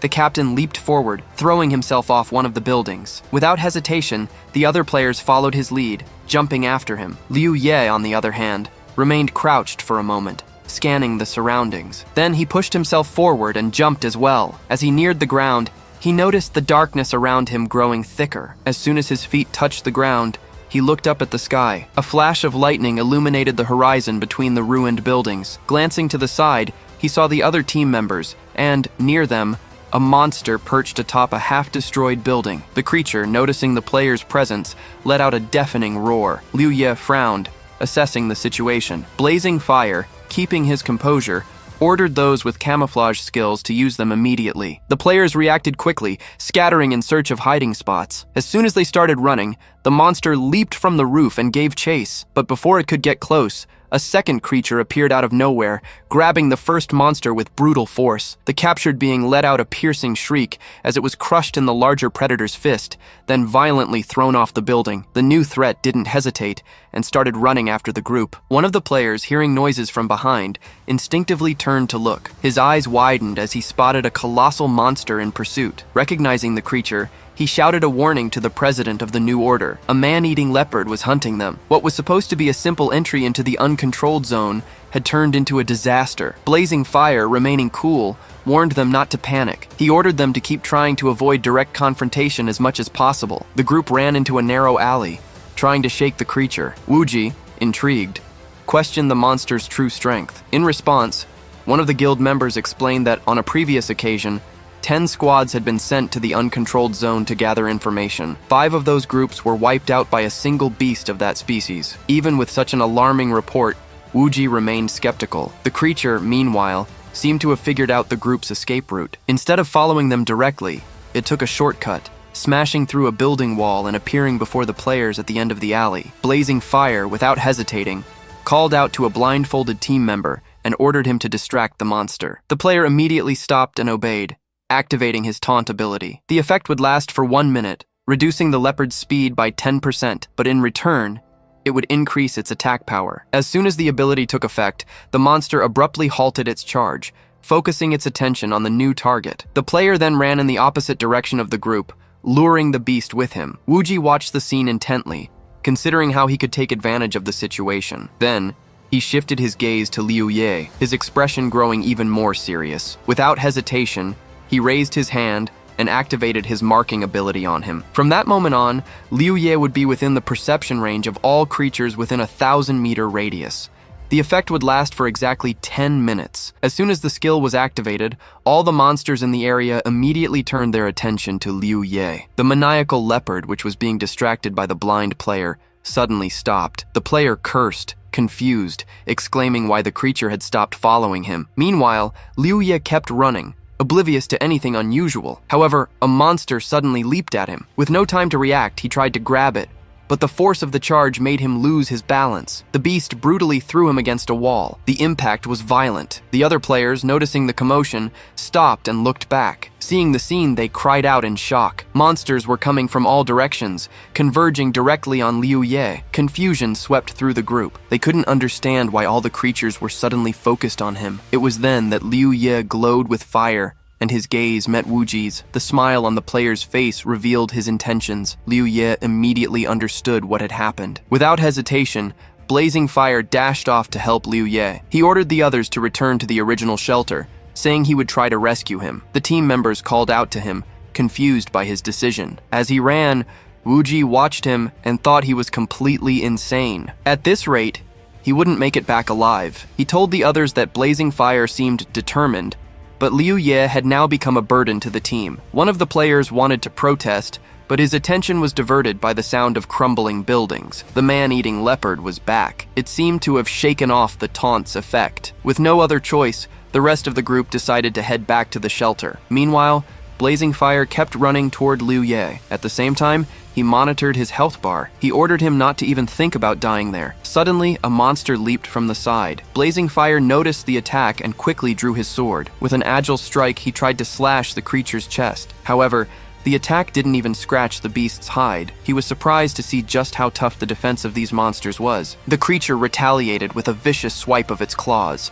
Blazing Fire gritted his teeth and blocked the attack, but was forced to retreat. He backed away, watching the monsters swarm around Liu Ye. The number of enemies was overwhelming. For a moment, he believed he couldn't save him, but then something caught his attention. Among the stiffened bodies of the beasts, he noticed that Liu Ye was still resisting. The monsters held him by his arms and legs, but he wasn't giving in. Liu Ye activated his freezing ability on himself, The system immediately notified that cognition power was not currently being consumed. His health points were 5,036 out of a total of 8,040. There were only 10 seconds left before the freedom status ended. Without hesitation, Liu Ye activated the blessing skill. He spent all his knowledge power points and increased his attributes by 1,406. His stats surpassed 1,000 points, and in some cases, reached over 6,000. The blessing spread through his body, dispelling the mark's effect. He tightened his fist around the hilt of his katana. The system notified that his energy had risen to 2,712 points, and his attack power increased by 50%. With an agile movement, Liu Ye swung his blade. All the monsters around him were cut down in a single blow. At the same time, the man-eating leopard charged forward. The creature rushed past blazing fire, tearing down walls in its path. Liu Ye noticed its approach just in time. He grabbed the beast's claw at the last second, trying to hold it back. The impact made his feet slide across the ground, but he held firm. Quickly changing his strategy, Liu Ye swapped his katana for a pendulum pistol. He used the stun effect and aimed the gun at the monster's head. The moment the creature prepared to attack him, he pulled the trigger. The shot was a direct hit. Seizing the opening, he switched to a conventional model and began firing non-stop. The bullets repeatedly struck the leopard's body, until finally, the creature gave way. With a loud thud, the monster collapsed to the ground, unconscious. Liu Ye climbed onto the beast's corpse and looked around confidently. Beneath his feet, the leopard's body began to disappear. Blazing fire, motionless, watched everything in shock. His voice trembled as he muttered that Liu Ye was a liar. After all, how could a support player possess such strength? The system notified that only 50 seconds remained before the blessing's effect wore off. Liu Ye immediately ran towards the president, who was still confused. Without wasting any time, he told him they needed to get out of there. Then, he kept running. Blazing fire,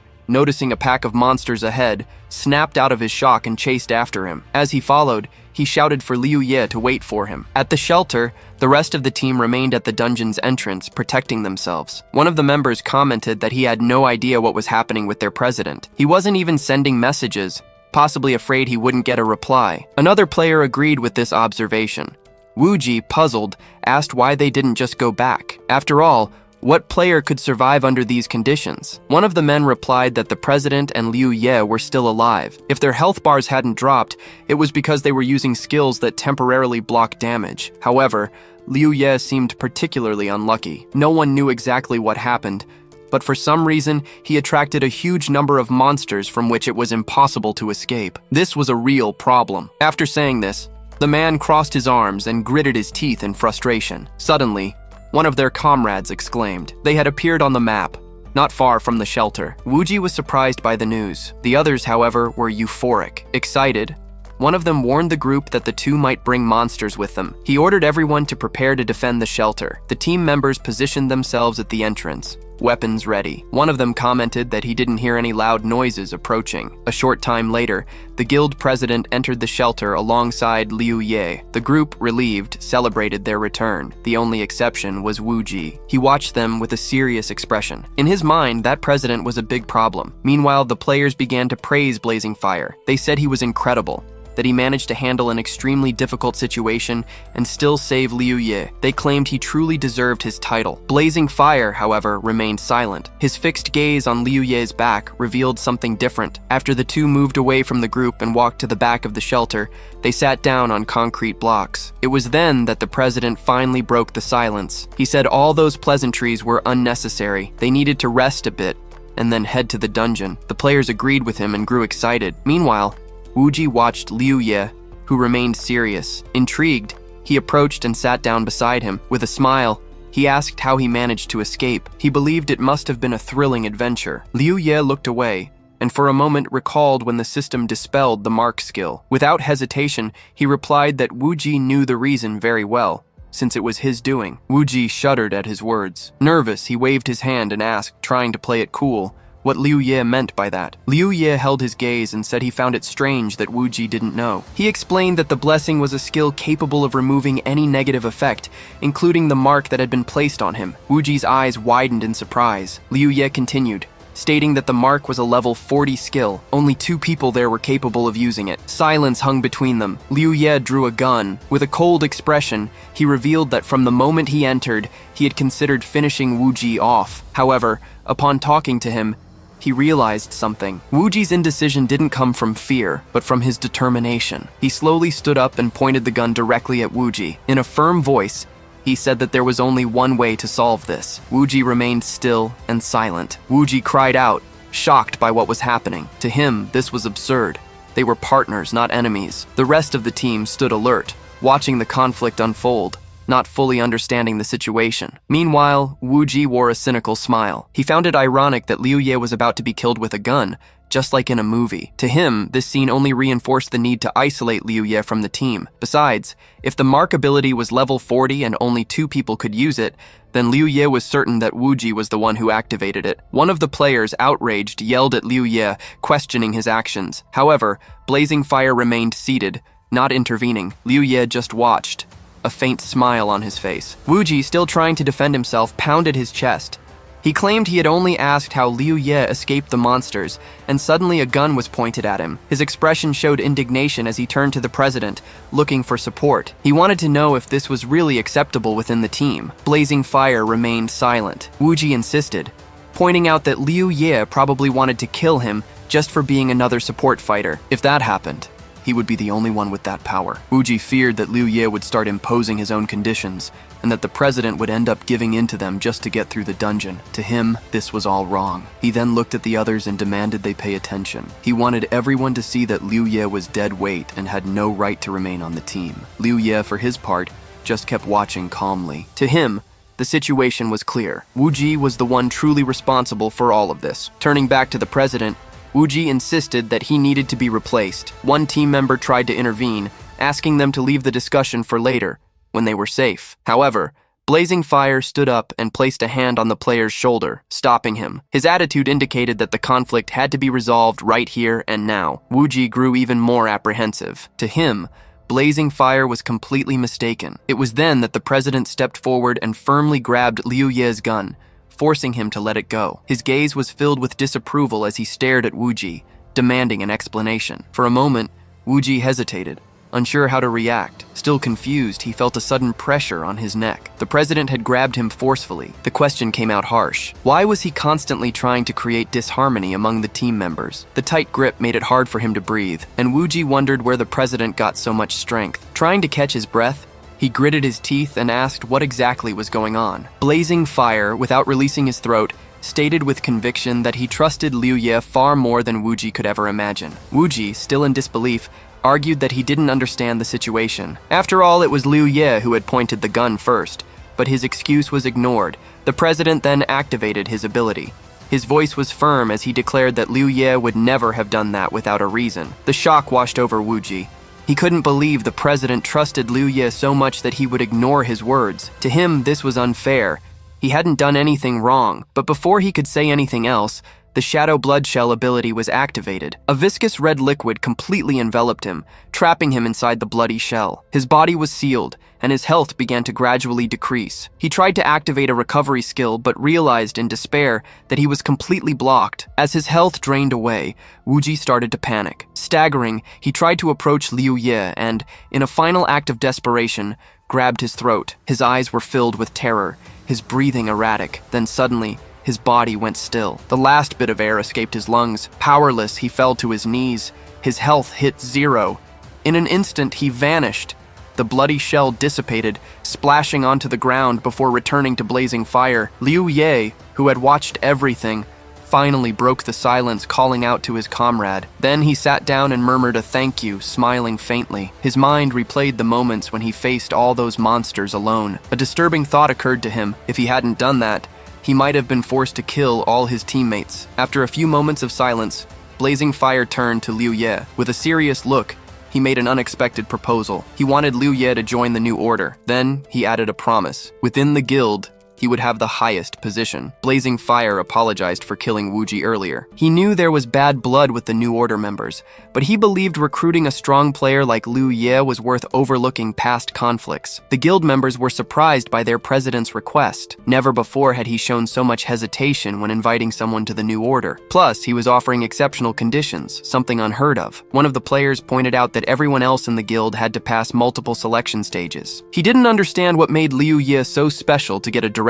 invitation. Liu Ye, in turn, asked an unexpected question. What was the price? Blazing Fire was surprised by the question. Before he could answer, another player jumped in, calling the question absurd. To him, it made more sense for Liu Ye to hear the benefits before even thinking about the costs. However, Liu Ye explained that when joining a guild, you shouldn't just consider the positives. The most important thing was to understand the price. The guild president kept a confident gaze on Liu Ye. Then, he lowered his head and smiled. He said Liu Ye wouldn't have to pay anything. However, Liu Ye didn't believe him. He knew that when the time came to pay up, he likely wouldn't be willing to accept the cost. The real price was the willingness to sacrifice everything when the guild needed it, including levels and valuable equipment. In return, he would receive generous compensation. Liu Ye frowned and looked at him suspiciously. To him, crossing the uncontrolled zone dungeon would inevitably lead to a massacre. His words had an immediate impact. The president and the guild members became alert. After a moment's hesitation,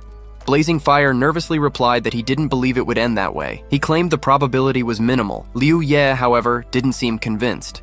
He said that many promises had been made without any guarantee they'd be kept. Blazing Fire remained silent, watching him closely. Liu Ye continued, stating he was willing to form an alliance, but he would never give up his equipment or his level. Furthermore, he wouldn't play with anyone else after this dungeon. The players considered his words an insult. To them, Liu Ye had no idea how great this offer was. The annual salary for guild members was over 2 million. The only price was giving up your own equipment during the game. In their view, Liu Ye had to be either a fool or a lunatic. Blazing Fire, however, just sat on a concrete block and sighed. He admitted it was a shame to lose such a promising player, but he also understood that not everything revolved around the new order. The Union was still a viable option. Liu Ye smiled and thanked him for understanding. As he watched Blazing Fire's calm expression, his thoughts drifted to the past. If he hadn't been through so much stress and known the real importance of gear and levels for survival, his decision might have been different. With his current strength, even the president of the new order was personally inviting him to the guild. For many, this would be a huge opportunity. Looking down,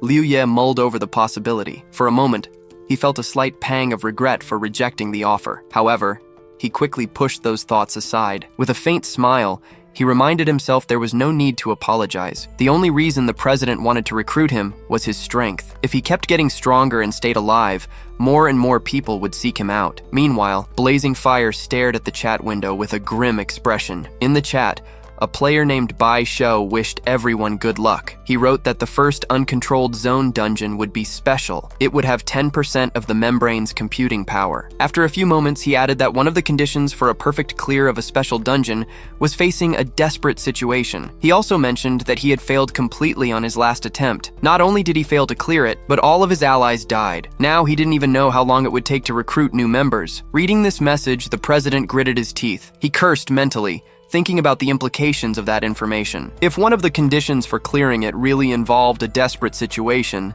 then things could get even more complicated. His gaze fell on Liu Ye. He thought he'd failed the first step by trying to bribe him, but he knew his strength was still an essential asset. He had to keep pushing. Meanwhile, in the chat, Zeno commented that they seemed to be on the move. He stated that the group was heading to an uncontrolled zone to find the computing power membrane. Baisho added that 50% of that power was available. He said they would soon see how much each of them could take for themselves. Chino chimed in, mentioning that both the Chaos Zone and the Danger Zone also had 10% of this power. However, he didn't think it was worth investing in them. Another player backed this up, explaining that the cost-benefit ratio was better in the uncontrolled zone. There, it was possible to get 10% of the computing power all at once. In the Danger Zone and Chaos Zone, however, you could only get 1% per attempt, even though the difficulty level was the same. Xuanshou suggested they send players who could handle the situation as best as possible. This information made the president think, maybe it was better to recruit a player who was a good team player, like Strikes. If a massacre really happened and Liu Ye refused to cooperate, he would have to use Strikes to eliminate him. Deep down, he hoped it wouldn't come to that. After that, they continued their journey. Liu Ye reflected that by temporarily joining the New Order's team, he would have the chance to witness the guild's full strength in action. This way, the assault on the uncontrolled zone's dungeons could begin. The team had a main tank, a player known as Fresh Meat Fan, as well as a support tank, who was the president of the New Order himself. There was also a support fighter who never removed his blindfold, and a damage dealer who wielded twin swords with lethal precision. Additionally, a damage-gathering specialist stealthily eliminated monsters, playing a crucial role on the team. With impeccable coordination, the group took only 4 hours to clear a level 50 dungeon. As they ventured deeper into the uncontrolled zone, the number of cleared dungeons increased. On the 4th day, the group had already completed 12 dungeons. It was then that Liu Ye reached level 50. The achievement brought satisfaction, especially since reaching this level unlocked the special level 50 rebirth power ability. Before him, 2 skills were available to choose from: cooldown reset and scan. The first skill allowed him to reset the cooldown of all other abilities, but it had a 12-hour recharge time. The second skill made it possible to scan the area map within a 1,000-meter radius, identifying resources, living creatures, and nearby players. However, every hour, it consumed 100 cognition points at a rate of 10 points per second. This ability had no cooldown, and for every 10 levels, the scan radius increased by 100 meters. On the 3rd day in the uncontrolled zone, Liu Ye had reached level 50. On the 6th day, the team finally found what the guild president had been looking for. Upon spotting the portal to the special dungeon in the uncontrolled zone, Blazing Fire couldn't contain his happiness. Shortly after, a new player appeared to replace Wu Ji, who had died earlier. Before that, the guild president had to temporarily invite a second-tier member to fill the spot. Meanwhile, Strikes was running through the narrow streets between ruined buildings. With a precise leap, he launched himself from the ground and landed atop a building, where a team awaited him at the dungeon entrance. He paused for a moment and looked around. Currently at level 56, it was clear his presence energized the team members. As soon as he arrived, everyone showed their relief. Strikes smiled and gave a thumbs up before taunting them. He said he had already warned those brainless chickens not to advance without him. The players' smiles vanished instantly. For a few seconds, no one said anything, until one of them retorted, reminding him that the same rule applied to him. Strikes just laughed, then waved to the guild president and cleared his throat, trying to hide his embarrassment. He said that no one had informed him of the situation. Blazing Fire remained silent, giving him a weary look. Liu Ye, who was watching the scene intently, analyzed the newcomer. He recognized him as Strikes, one of the top 5 players in Met World before his reincarnation. Besides, he had already defeated a copy of Strikes in the Mirror Realm. However, he wasn't sure how strong he was compared to his real version. As Liu Ye pondered, Strikes finally turned his attention to one of the team members. He approached the support player and stopped beside him. Strikes then asked if he was the so-called Liu Ye. The player looked at him and smiled. He said the guild president mentioned that Shine was strong enough to be compared to Strikes' little toe. Hearing this, Blazing Fire and the other team members grew visibly tense. Liu Ye frowned. If Strikes was comparing him to a toe, then maybe it needed to be ripped off. He should just pray he wouldn't have to pay with his own life. Blazing Fire interrupted the conversation, scolding Strikes. He told him to stop talking nonsense. Strikes, in turn, apologized to Liu Ye, explaining that he had a habit of saying impulsive things, but that he didn't have a bad temper. Then, he looked at the guild president and added that if Liu Ye was really as strong as his toe, then that was a good thing. Before he could say anything else, Blazing Fire raised a finger and ordered the others to take him into the dungeon. The players grabbed Strikes and dragged him toward the portal. They said that since he was so powerful, he should go first and prove his words with action. Strikes protested, claiming he wasn't like them and didn't need to be pushed. Blazing Fire watched the team depart and sighed. He wondered how he had managed to get that man into the guild. Now, alone with Liu Ye, he turned his attention back to the dungeon entrance. Before them was the portal to the long-awaited special dungeon of the uncontrolled zone. To calm his excitement, he took a deep breath before turning to Liu Ye. He told him that the new order's true objective in this area was that dungeon. Regardless of what happened during the raid, the guild would be in Liu Ye's debt. Liu Ye was surprised by the statement. This only heightened his curiosity. What exactly was the guild president seeking inside that special dungeon? Blazing Fire, without taking his eyes off the portal, exuded confidence. After a moment, he took a few steps forward and ordered Liu Ye to follow him. Before entering the dungeon, Liu Ye reflected on his situation. In his past life, he never had the chance to speak directly with the president of the new order. As a low-level player at the time, all he knew were rumors, stories that described the guild leader as a ruthless man, indifferent to the lives of others. However, after spending a few days under his leadership, Liu Ye began to realize the reality was more complex than he had imagined. For a brief moment, he considered the possibility that they could become friends, but he quickly dismissed the thought. True friendships only formed between those with similar interests, and what he felt now was just a reflection of the temporary pleasure of teamwork. Deep down, he knew that if a conflict arose between him and the new order, there would be no room for companionship. The only person he could trust was his sister. If circumstances placed them on opposite sides, he would have to accept the guild as an enemy and fight with everything he had to survive. With this resolution in mind, he stepped through the portal. The moment he did, the environment around him changed abruptly. The scene unfolding before him wasn't real.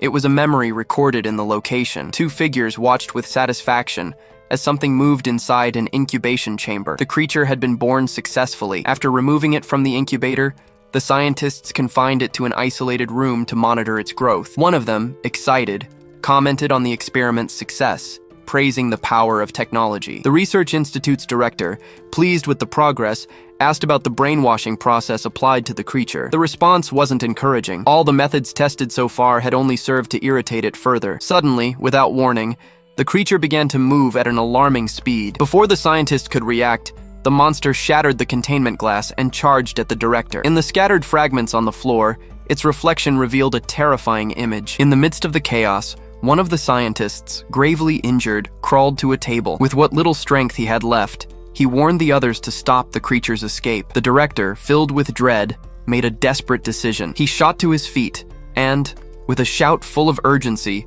declared they needed to destroy it. Then, he slammed a large red button. The scene shifted again, bringing Liu Ye and the rest of the team back to reality. They now stood on a mountaintop before the entrance to the Research Institute. The group paused for a moment, surveying the area. Liu Ye recognized the familiar pattern.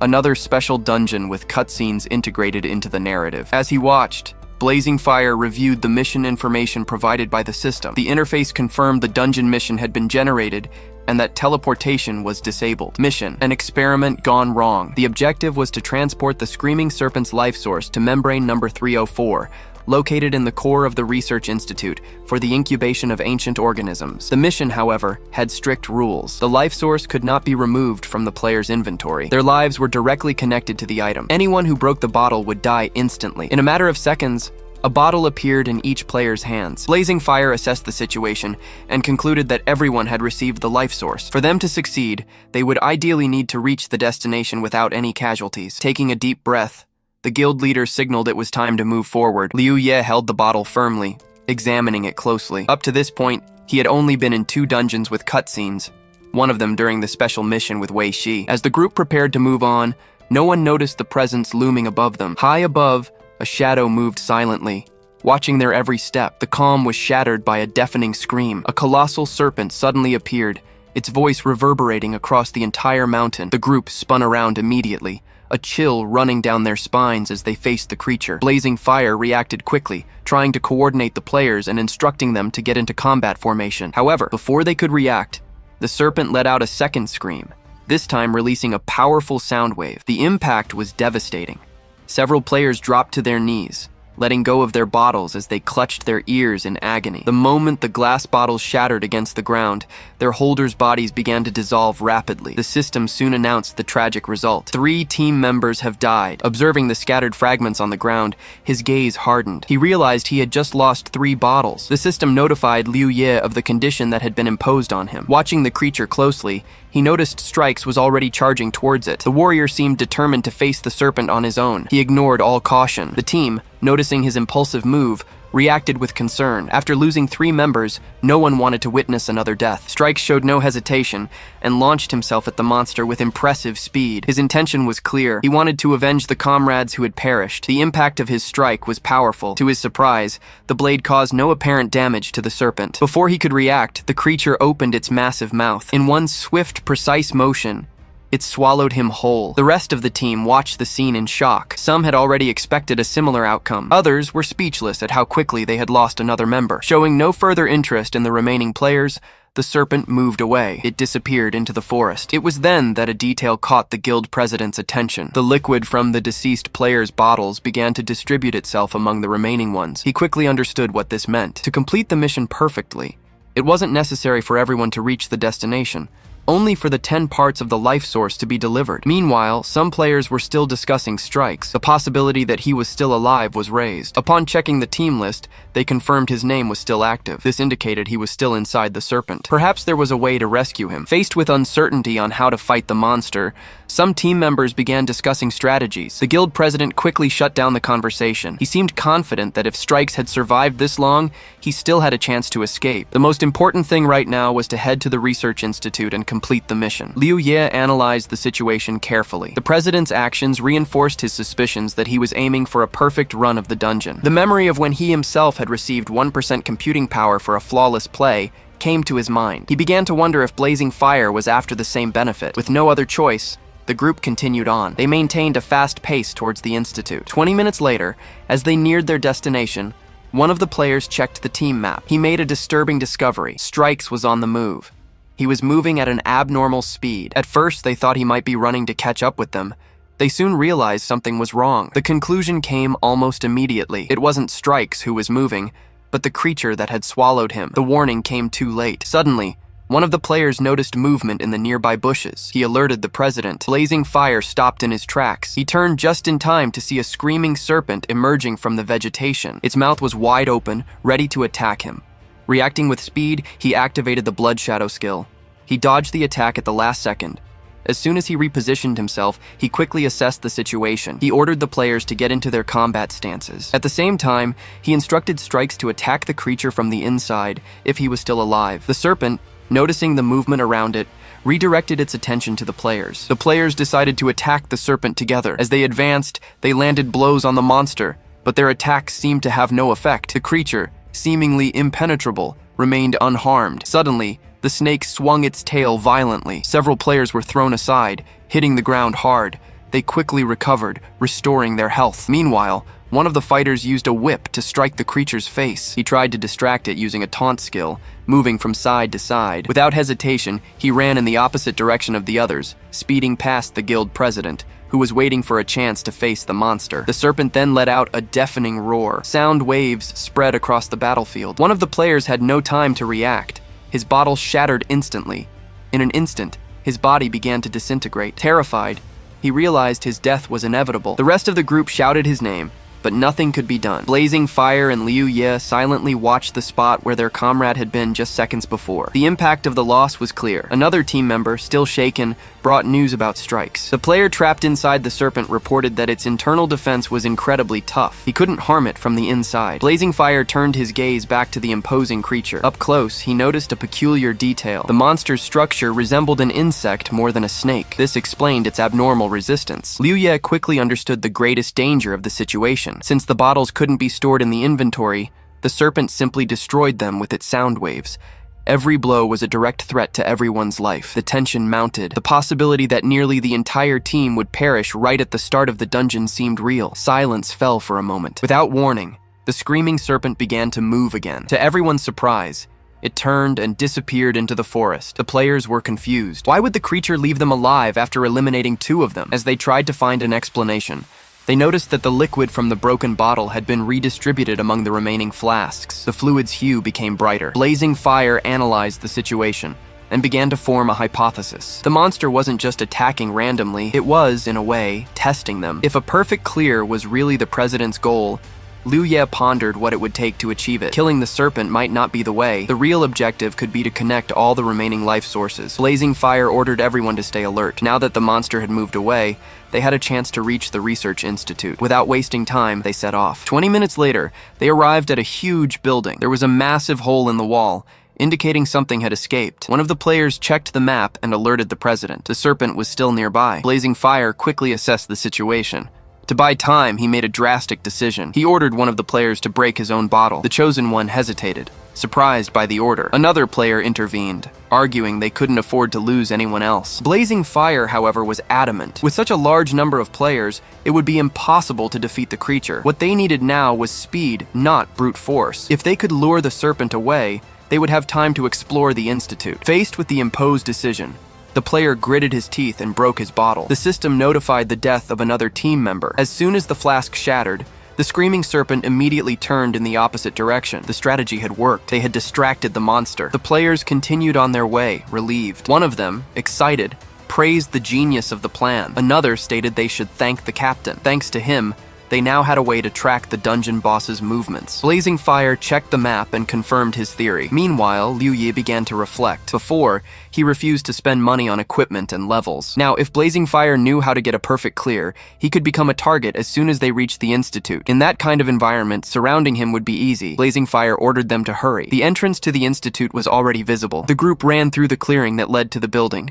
Reaching the stairs, they moved quickly towards the entrance. Liu Ye, however, suddenly stopped. A thought crossed his mind. He couldn't let them surround him in there. The other players noticed his hesitation. They stopped at the top of the stairs and asked what was wrong. Without looking away, Liu Ye turned to Blazing Fire. He asked a single question. What was the easiest way to finish this mission? Everyone listened but said nothing, figuring he should prepare for a battle against them. The president frowned and walked to the edge of the stairs. In a serious tone, he stated that Liu Ye was mistaken. The level of this dungeon was extremely high, and he had no intention of harming him. His only goal was to complete the mission. If Liu Ye didn't trust him, he could wait outside while the three of them finished the task. Despite the unknown dangers inside the Institute, the threat of the serpent outside was much greater. Liu Ye remained silent, assessing the situation. One of the players called out to him, questioning his hesitation. He wanted to know why Liu Ye distrusted the president. He thought it was an absurd joke. Another player agreed, pointing out they had cooperated for a long time. There was no reason to doubt him now. Did Liu Ye really expect the president to treat him like a brother? Liu Ye frowned, weighing his options. He discreetly glanced at the map. By his calculations, strikes would arrive in about 10 minutes. The serpent attacked every 20 minutes. Which meant the next attack would be in 13 minutes. If he was going to act, it had to be before the president met up with strikes. Blazing Fire turned to the entrance and, with a calm smile, stated that no one would be forced into anything. They just needed to complete the mission. With that, he entered the Institute. The other players, annoyed, insulted Liu Ye. They called him a traitor, saying they couldn't trust him at a crucial moment. They would go on without him. Liu Ye gripped his katana and assessed his chances. The freeze status lasted for 10 seconds. The blessing remained active for 60. Counting strikes, he faced 4 opponents with high combat power. If he used the freeze in conjunction with the blessing, he might have a chance to defeat them. If he made a mistake, he would lose his alliance with the New Order Guild. If he hesitated, all his efforts would be wasted. Blazing Fire noticed his indecision and turned around, frowning. The guild members questioned Liu Ye with contempt. Did he really intend to attack them? Forget the alliance. His life was already practically forfeit. They weren't going to dirty their hands killing him. Liu Ye felt the answer was clear. Without further hesitation, he activated the freeze status and the blessing. His strength and speed increased dramatically. In an instant, he shot towards the guild president, who activated his skill. Blazing Fire's body vanished before his eyes. The players shouted, incredulous at Liu Ye's decision. They claimed he was making a grave mistake and wouldn't last long. Before they could react, Liu Ye swung his katana and cut one of the players in half. The victim's body fell to the ground. Before disappearing, the stunned player muttered that it wasn't possible. The system notified him of a teammate's death. Another player charged forward furiously, weaving side to side to try and trick him. Liu Ye waited for the right moment. He tightened his grip on his weapon, lunged forward, and delivered a precise strike. The system again notified him of a team member's death. Liu Ye checked the map. Blazing Fire was still in the same spot. Strikes, however, was getting closer and closer. Liu Ye gathered all his strength and attacked fiercely,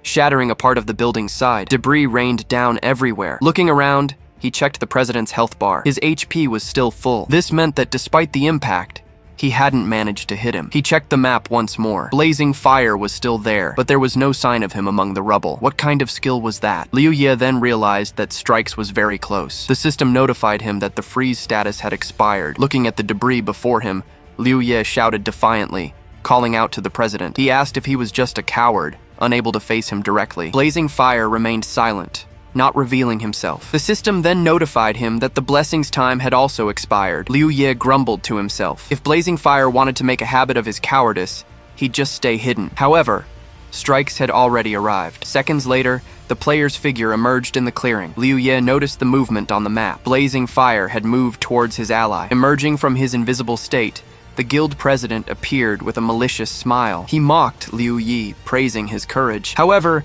he pointed out that when facing the man-eating leopards, Liu Ye had revealed all his trump cards. Blazing Fire stated that, in the end, He had only sacrificed 2 of his men. Liu Ye didn't reply, just frowned. Strikes in turn unsheathed his sword. Without hesitation, he and Blazing Fire charged forward together to attack him. Hello everyone! Did you like the story?